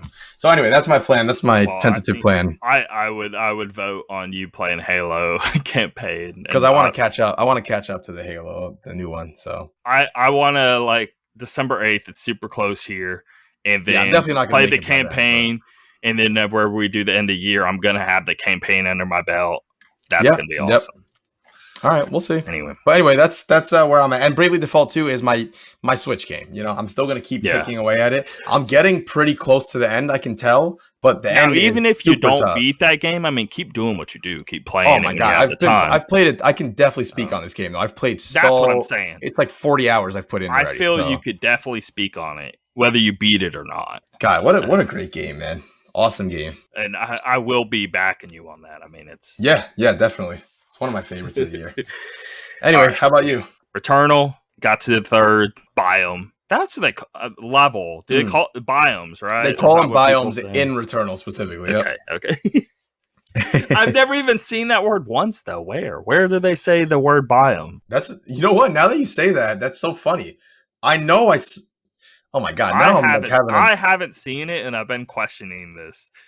because I went to go into the chat and say, hey, I got to the 3rd level. Then I was thinking biome. And then I was like, everyone says because of Returnal, but I haven't even seen this word in Returnal this whole time I've been playing. Is it when they show like little tip things? Do they show you on the screen like this biome? Or I feel like I saw that. I haven't seen it, but I don't Interesting. know. Maybe I don't read the tips. I don't know. No, you might be right. I don't know. Did people just start saying that and then that's when it got in my head? Or I don't know. But every single website refers to them as biomes. Right. That's so weird. Anyway. Yeah, once I changed the controls, you were right. It's so much better. I beat that boss. Nice. Like first time I tried him. So I'm finding out that, and I'm happy though, because put Returnal aside, I'm now starting to realize I need to start thinking about this more. Where I need to start adjusting things if I'm having problems instead of just thinking I suck. Because my first thought is just I'm sucking. I just suck. I'm getting older. I'm not as good as I used to be. Whatever. And all along, it's just been control stuff. Yeah, sometimes if I would have changed this stuff from the get-go, I wouldn't have had any of these problems. And I'm sitting there thinking, like, wow, I'm better than I thought I was. All I had to do was just change these buttons around. Dude, beat them so easily. Yeah. Well, also, I played them many times, so I learned them, but I still wasn't able to achieve it. So that's what was telling me, like, thinking back, like, yeah, if I know what's going on and I can't still do the function, right? I was thinking, maybe I'm just not as quick or something. No, it was the buttons. Yeah. No, I think that's all it was. I've also started. I used to be the same way as what you were referring to. I used to never be like, no, I don't need to change the controls. These are the controls that they put for us to play. But man, ever since I started playing on PC, my mind started opening more to that, even back on consoles. And so I was like, why am I having so much trouble with this first boss? This is not that hard. What am I doing wrong? And then I looked online and I was like, oh, now I can keep jumping and shooting and dashing all at the same time. I was like, oh, that's way better. Yeah. On the second boss, there's like these waves that he does where you have to jump, but you still need to be shooting him, because if you're not shooting him as you're jumping, you never get a free moment to shoot him, because I was having to jump, and then when I landed, dodged a few things, then shot, it was already too late because he already moved. And I kept being in that situation. I never had enough moments to shoot him. Now that I can shoot as I'm jumping, it solved all of that, and then I beat him. Anyway, that's all it was. Yep. So now I'm in the 3rd area. I do love that, like, okay, now I'm being super cocky, I'm being super greedy. Right. And I'm like fighting these monsters. I beat a few of them, and I'm like, okay, well, they're easy. So I'm like halfway paying attention. I go to like click something on my phone as I'm shooting them, and I end up dead. And I was so mad because I had crazy good stuff, especially from like the 2nd level and finishing all that. My health was at max. I had best weapon, best upgrade, anything I could possibly want is at my disposal. I have the upgrade where it's only 2 to upgrade health instead of 3 slots and all that. I had all these things lined up so well. And then I freaking die because I'm like half-assed thinking I'm playing some basic monsters. But because I let my guard down for half a second and they beat me and I had to restart, and I'm like, okay, well, at least I know I still have to put all of my all into it. But yeah, I'm so glad I changed the controls and it fixed it. Yeah, and dude, I will say this. Trust me on this. You're in biome 3 right now. Yeah. Be very careful, finish biome 3, because when you finish biome 3, you will always start from biome 4. So cool. That's your starting point now. And I will say, most of my deaths were before I even got to biome 3. Like that's when I was messing up the most. 90% of my deaths was like before I even played the first boss. Just trying to understand the game. You very well could get to the end of the whole thing now without dying anymore. Like it's possible. I know some people don't like doing this, but in a game like this, I had no problem doing this. When I got to biome 4, I looked at the boss real quick. Like I pulled up a video just to see what I'm generally dealing with. I didn't look up strategies and everything, but I just looked like a quick 30 seconds. Like, what is this boss all about? Okay. And then I turned it off, and just so I have a general idea. But also, now that you've gotten to the 3rd biome, you're being careful. Just now you can take your time a little more. get the space, the astronaut statue, get the large health pack, and things like that. And you might cruise to that. That's what I do. Because I wasn't even understanding the game. I didn't even realize there was these like stations you can lay in. Yep. And that's another one where you get more health, but sometimes there's red ones and there's green ones. Yes, the red ones hurt you, but you get an item out of it. That's what it was. I do it anyway because really I good ended up getting really good item out of it. And I was just like, I can find more health along the way, and I never have an issue there. It's totally worth it. And then the green one refills all of your health, plus gives you more health. So that's awesome. Okay. Anyway, but it's a great game. I was thinking before I played it, I'm like, man, why like Returnal should be up there, like nominated for like Game of the Year and da. But now I played it, like I think it's a great game, but I don't think I wouldn't give it my Game of the Year only because Psychonauts 2, like, and this Shin Megami Tensei 5 and this No More Heroes 3, like, there's other games. I would even put Bravely Default 2 over. People are saying it's a weak year. First, I don't even agree with them. I don't think so. I think it's a normal year. I mean, there's been better years. I think normal is the right word to use. It's just a normal year. It's not crazy, but we need to remember our, what a normal year. You're Replicant. Like, again, there's just games I would put above Returnal. Okay, if I really had to like pick. But again, that's what you were saying with the card thing. I'm not sitting there trying to like talk trash on the game's amazing. I really, really like it. At first, I was thinking it was like grander than what it was. Then, whenever I first played it, I thought it was worse than what it was. And then now I'm somewhere like, okay, I'm in the like 8 out of 10 range. Sure. Where like Psychonauts, I'm throwing like a perfect 10 at, and everyone's like, please play this game. I don't care who tells you what, and blah, blah, blah. I think it's phenomenal. I can't wait. That's gonna be my next game for sure. So anyway, all right. We talked enough on Halo. We talked about Halo a bunch. Shin Megami Tensei 5. I'm still working through. It's only getting better and better. So I did want to say this in terms. It's gonna sound weird, but Tales of Arise. I was really, really liking Tales of Arise, but now that Shin Megami Tensei 5 is out and is also a JRPG, Shin Megami Tensei 5 is the better JRPG. If you have to pick between them, everyone just go to Shin Megami Tensei 5 if you can only play one.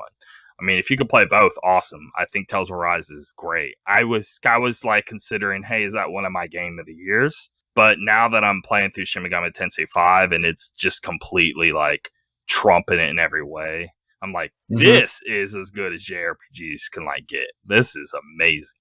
So I'm sold now. Okay, which good. is really weird because I've never even like any of the previous. The only one I've even played was 4, and I just like, oh, it's kind of good, whatever. But it's just very passive on it. But this game's blown me away. That's awesome. I like it more than Persona 5. Okay. Now, God, another game I have to play eventually. But Persona 5 is a lot like how I am with Deathloop. It just doesn't shut up. Yeah. And that's keeps going. a big problem with that. There's too much in between. Shin Megami Tensei 5 is very much like, again, like if you're playing Dark Souls and it's all about the gameplay and it's all about the strategy and the execution and trying to figure things out and the world building and all of that, where Persona 5 is like, hey, it's one of those JRPGs like Tales of Arise, where they're very solid JRPGs, but it's a lot of story and it's a lot of downtime and it's a lot of just, I don't know, talking. Fair enough. Okay. Eventually you just get like, hey, I kind of want to play something really fun. Right, please. Like we were talking before. Shin Megami Tensei 5 is one of these games where you don't want to put it down because it's so much fun to play. Yep. Okay. So, good to hear. Bravely Default, too, I think is up there, too. Like, they're story, but they're really good with it. They don't linger. The gameplay is really strong. Changing between the classes, and you can make it. You can make it go so fast if you want, and you can make it just blast the speed, and it's just the game really respects your time. Like I literally will be watching a podcast on my TV in the living room while I'm running into enemies and pressing Y. Now, all my characters are going to do this stance, attack, and it goes at 4 times speed, and the match is over in 10 seconds. I mean, it's amazing. Shin Megami Tensei 5 and Bravely Default 2 are very similar in that vein of way more. They're both JRPGs, but they're far more about the gameplay. Right. Which is awesome. Pretty because awesome. That's pretty hard to achieve. Think about it, like especially turn-based. They're both turn-based JRPGs. Yeah. The fact that you can make them that fun, that's so awesome. I love that. And I've gotten to the point where, like, if someone else sees me, like my daughter was watching me play Bravely Default the other day, and she's like, "What just happened?" Because all you see not gonna understand. And then the boss goes default, and it's like everything happens in like 5 seconds, and I register all of it. She's like, "What just happened? I don't understand. Did you win? Did you lose?" But I play all my matches like that now, so I'm just used to it. And what we were saying about the story in Bravely Default, they do very well with it. You'll get to a new area, it'll go into a cutscene. Even in the cutscenes, you can skip the dialogue quicker. Once the cutscene's over, you're immediately in a battle again. And then every so often, there's like these party chats that are optional, where they pop up in the right-hand corner. Press plus for a party chat, and then it's no audio. It's just screen dialogue, which I like to listen to them anyway, but you don't have to. So yes, I think they totally respect your time, which is awesome. Yes. So especially in a big JRPG like that. Because Tales and Persona, like it's like the complaints with the Guardians, like it's gonna sit in your head and you're gonna really appreciate the story, and it's gonna be like in that vein. But if I have to pick one over the other, I'm gonna pick the more fun one. Yeah, agreed. So you gotta play this Shin Megami Tensei 5. It's so I didn't even think about it until we're saying all this, but yes, it's so in the vein of Bravely Default of just that's cool. Okay, well if that's just the case, fun. I'll have to definitely check that out then. And it gives you story just like Bravely Default, but I don't know, they're good on delivery. I don't know how to word it. Yep. Okay. New Game Watch, Final Fantasy 14 Endwalker, December 7th. Now, the early, it was December 3rd, which, okay, if you're buying the game and you have a chance, hey, you buy it December 2nd instead of December 3rd. You pre-ordered it. Now you get early access and you play it December 3rd. A lot of games do these things to where like you get to play it early if you pre-order. Right, I've seen that a lot more now. You just buy it the day before. It technically counts as a pre-order. Right. Now I can play it early. So why ain't that just the release date? It's pretty much the release date. I don't get like who's gonna like wait till December 7th? Oh, now I can buy it when I could have bought it this whole time. What does that even mean? Yeah, that's strange. I don't know. I mean, whatever. A lot of games do this, and it's just weird. Anyway, Gang Beasts on Switch. This is a cool game. December 7th. Heavenly Bodies, December 7th. Life is Strange 2 Colors coming to Switch. December 7th. Cool. Okay. I think that's a good game for Switch. That's a perfect game for Switch. Yeah, definitely. Because it's not like graphics matter too much. I mean, it's cool to play on a bigger screen and all that, but you don't have to. You don't need it, yeah. Spell Force 3 Reforged, December 7th. White Shadows, December 7th. Halo Infinite, December 8th. Loop Hero. This Loop Hero looks I've heard so many good things about it. I don't know if it's my kind of game, but everyone's saying so many great things. Monster Rancher 1 and 2 DX. This is crazy. Those were those old PS1 games. You could put in a disc, like an audio disc of whatever music CD, and it would turn that artist into a specific monster that you would use for the game. Gotcha. Okay. It's a weird, quirky little PS1 game. They were awesome. Anyway, Monster Hunter 1 and 2 DX, Switch, PC, and iOS, December 9th. Which phone version? That's cool. Anyway. Very cool. Witchwood, December 9th. Witchwood. Never heard of that. So on to the main topic of the week. The Game Awards are coming up. What was it? The 9th? Yeah, the day after Halo's release. Yep. Which, again, cringe. Halo's not going to be a part of it. Anyway. Pretty dumb. Also, Thursday. Do they usually do Thursday? I think they do, actually.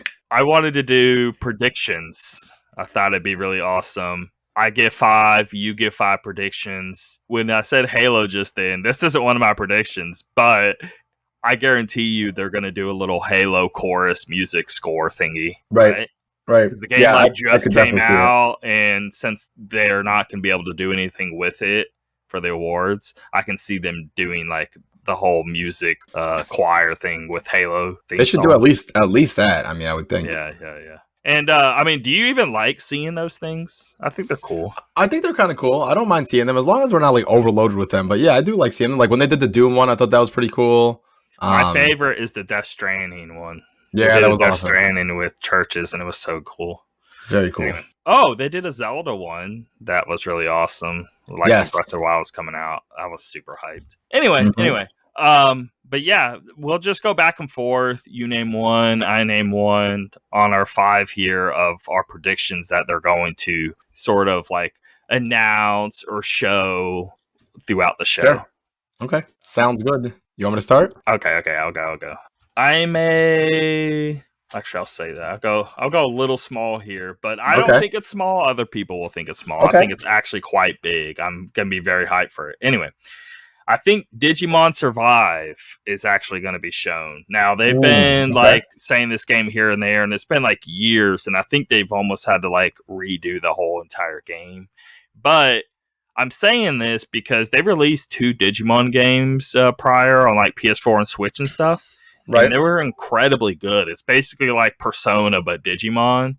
But it was very well done. So much so where I'm not a Digimon dude. I'm whatever. Like, I mean, I guess I watched it when I was a kid and it was kind of cool. But those games were so good. And this looks like it is a huge step up in like production, money, and time investment and all of that. And so I'm imagining like, what if we got like, I don't know, all hands on deck, a lot more budget, a lot more care into a really big sort of Digimon RPG thing. I think it'd be really awesome. Yeah. Just because, I don't know, Pokemon's reigned supreme for too long. And it would be cool to just have another like Digimon Pokemon thing sort of happen. And it'd be like a legit, really good Digimon game. Agreed. Sort of shake things up because we haven't seen something like this since like the 90s or whatever. It's been quite some time. So yeah, totally agree with that. That'd be cool. And I haven't even been big into the Digimon games, but I would like a brand new 2021, or 22.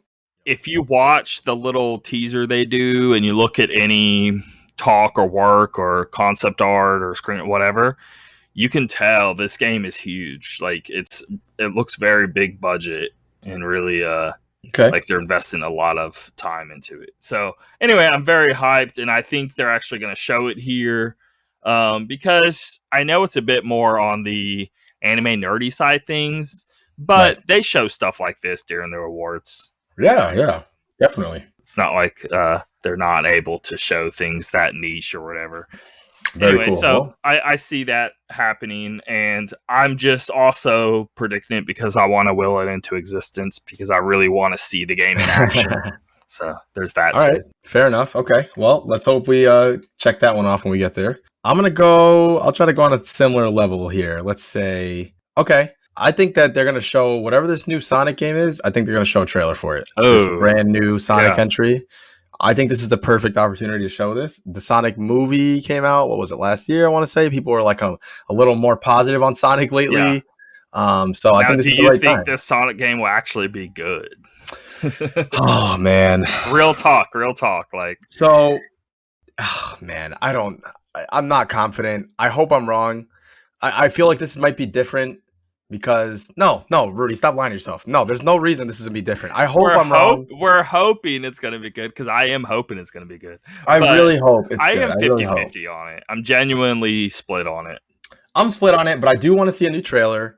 I want to see some shiny new graphics. It's running well. It looks good. It looks fun. Yeah. And yeah, I think we're gonna see it, man. I would be surprised if we don't, to be honest. So speaking of a little side tangent here, Sonic Generations that got backwards compat Xbox like last few weeks or whatever, and that game looks and runs so well now. It's like 6 FPS, 4K. Awesome. It looks beautiful. It plays so awesome. That's like one of the best Sonic games too. Like I think that's probably the best like 3D Sonic game, and being able to replay it and it look and run as good as it does now. Anyway, it was such a joy playing it on my Xbox. I was so happy for that. Anyway. That's awesome. Okay. All right. Anyway, what do you got next? We were talking on it earlier, Hellblade 2.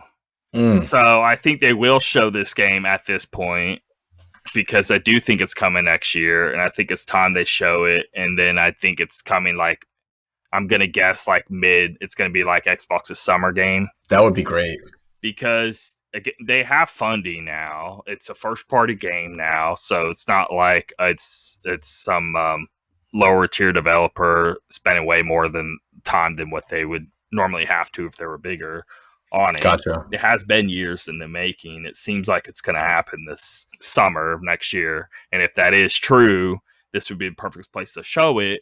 Not only because a lot of people are watching in general, but this is also where they showed the game for the first time. Yes, that's true. So it would really line up on them also showing it here of now gameplay. So yep, okay, very cool. I'm hoping we can see that. That would be, if we started off with those few already, I'd be pretty happy already. So, all right. So I'm thinking it's been long enough. I think Breath of the Wild 2 will get a new trailer, right? Because I feel like over the years they've always popped up at the Game Awards. Zelda keeps popping up there, so I feel like they'll be back. We'll see a new trailer, and I'm not gonna say a date, but I'll say some sort of window, more than just 2022. Maybe like no, they don't usually say quarter though. I'm just gonna go with that. Some sort of release window, some idea more than just a year. That's what I'm going with. I did want to score our things and see who would win after the fact. Yeah, so I should have been more strategic here because that was one of mine, and I should have just said it first. And beat you. That's all right. We can we'll both get points if we get that one, and we'll be freaking happy. All right. Because I was thinking like, oh, I'll come up with another one and then not get the point there, and then whoever first guesses it gets it. Or we'll both not get points there. Just depends. I hope it's the time, man. Please give us the trailer. It's been time. We need to all talk about this game again. We need to all be playing it again, man. I also think it's gonna show up too is I don't know if you saw, but Reggie's gonna be there. Oh, now, okay. He's not even Nintendo anymore. He retired and all. But if he's showing up, I mean, that doesn't necessarily mean this. Like he loves Reggie anyway, and Mm-hmm. But what better opportunity? Because I think they're gonna show it anyway, right? What better opportunity to get Reggie on stage again and to announce Breath of the Wild 2? I mean, can you imagine how cool that would be? Man, that would be sweet. Yeah, it's the stars are aligning there. Now they need to show this game anyway. If they don't show it at this Game Award, I'm gonna be blown away because I will be at surprised. That point I'm gonna be very like, wait, so when is this game coming out? Yeah, when is it coming? No, we need to see it, man. So that's what I'm going with. I'm hoping it will happen. Yeah. So we'll see. Because that's very integral to Game Awards. I don't know. Breath of the Wild is very important there. My next one here, this is a weird one. I think we're going to get a new Banjo game. Okay. I mean, Rare's now a thing. They're making a ton of money from Sea of Thieves. Sea of Thieves is huge. I don't hate it. I don't love it. It's just not my thing. But I can't deny that it's hugely successful. I mean, look on Steam. It's like one of the most downloaded things. Right.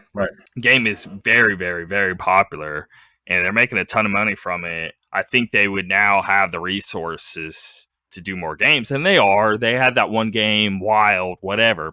Yes. But I think they could have, open up, have a separate team and be big enough to also work on Banjo. And they've been it's not like they're trying to ignore Banjo. They throw Banjo and Smash. They had that 360 game, whatever, before Rare finally went away. Yeah. But they're showing them places, and they're not trying to hide the character, trying to ignore them or anything. I don't know. I know, with some characters, with some companies, they try to just pretend like they don't exist. Microsoft doesn't do that with Banjo. So I do think that they would have one anyway in the future, and I think the time is right to see this now. Yeah, I think this is a perfect time for this, and they can sort of embrace because they don't even have a platformer right now. Right. And what better platformer than one of the OG platformers, right? Yep, agreed. That's a good one. I could see that one happening actually. Okay, so next one I got is the new BioShock will be revealed. I've been seeing a lot of rumblings about this, a lot of leaks. I was going to put that, but I have a thing of why I don't think it's going to be there. Okay. Because did you see the more recent, call-in stuff on BioShock? Not yet. I've been falling behind on Sacred Symbols lately. But he got this big scoop on the next BioShock, and basically they were saying that he's not thinking it's going to be there because he was until this moment of there was something stopping it from showing up at the Game Awards where it wouldn't make sense like at all. And I can't even remember what it was. Now I'm just aggravated. But because of that, I'm sitting there, and it was pretty convincing. I would love that, but that game's still supposed to come out next year. So yeah, but there's no date or anything yet, right? Like that's just what we've just been hearing some things about it. That's the thing. So, it's still just hearings. Yeah. So we'll see. Last game here is it? Yeah, last one. I think we are going to get Kojima there, right? Okay. He's got to be there. Mm-hmm. Too close with. He's got to be. He's always there. Now, what does he show, right? I think it is going to be this highly rumored Xbox game. Okay. Because a lot of people are going back and forth on. They think he's going to have an Xbox game, and then he's also going to do something with PlayStation. So he's going to have like an original Xbox game, and then he's going to have like a Silent Hill or a Metal Gear, something related to that, where he got on good terms with them again, and it's going to work with them to create either a new or a remake or something on the PlayStation side. But I see this Xbox game being the one that's I think Keighley wants those big like whoa oh my god moments. You know what I mean? And that's one of the last things that people would like. Kojima on Xbox, you know what I mean? Right. Okay. So I really think that's going to be like the big moment of the show. Okay. Is his new Xbox game. Fair enough. And it's going to be a brand new IP. Okay. I like that idea.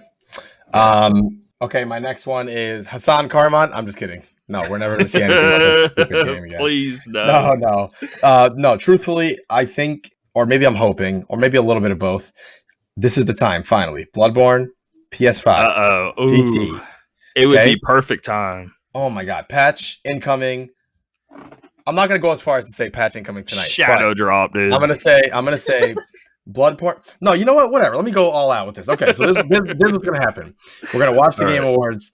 At some point, you're going to see From Software. You're going to see Bloodborne. Then they're going to do that thing where it pans over it. No. They're first going to show some Elden Ring stuff and think that's the only reason they're there. Oh, okay, right? Okay, fair enough. And then they got to, when they do show Bloodborne, the original, they're going to do the thing where it goes over it. Remastered in, whatever graphics, 60 FPS. And then, once all that's done, they're going to hit us with the Blue Point are the ones who are doing this remaster, remake, whatever it ends up being. I'm not sure.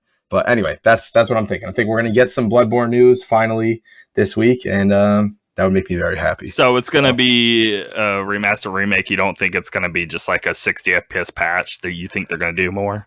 I think they're going to do more only because of how suspicious this has been. They've done a patch for every freaking first-party game and second-party game, but they haven't done this one. This makes me think something bigger is going on. I mean, that's what I'm thinking. Yeah. Okay. And I think Blue Point is involved in some way, especially with the acquisition of them recently and all that.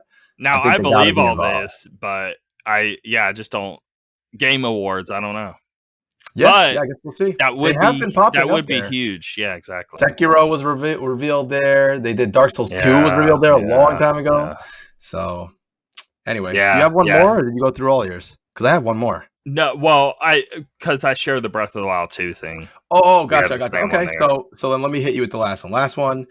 This, I feel like 75% sure that it will go according to what's rumored, but the Hollow Knight Silksong release date will finally be announced. Now, I don't feel that confident they're going to show us the Game Awards. I just kind of want it to be there. But the rumor is that it's coming out in February, and that's what's been leaked and all this stuff. So I really hope it's true, and I hope they do show it. But maybe when Nintendo talks, maybe they'll bring it up, because I know the game it's going to be on Switch as the console system first and PC. So that could be an easy W right there for Nintendo, to show it. I could see it. It. Usually they do it like one of their indie things, but it's become a bigger thing now. It's not a little indie game anymore, So I'm looking forward to it though. It's gonna be fun to watch. All I know is that every single year I watch this, I always start watching it and it goes so long. It finishes at like freaking midnight or something. And they talk about just here's some really crappy mobile game that no one cares about. Right. No one gives a crap about. Yeah. God, I really hope even cut out the crap. Even if one or two of any of ours come true, I'll be happy. Oh, freaking one of them, and I'll be happy. I don't care.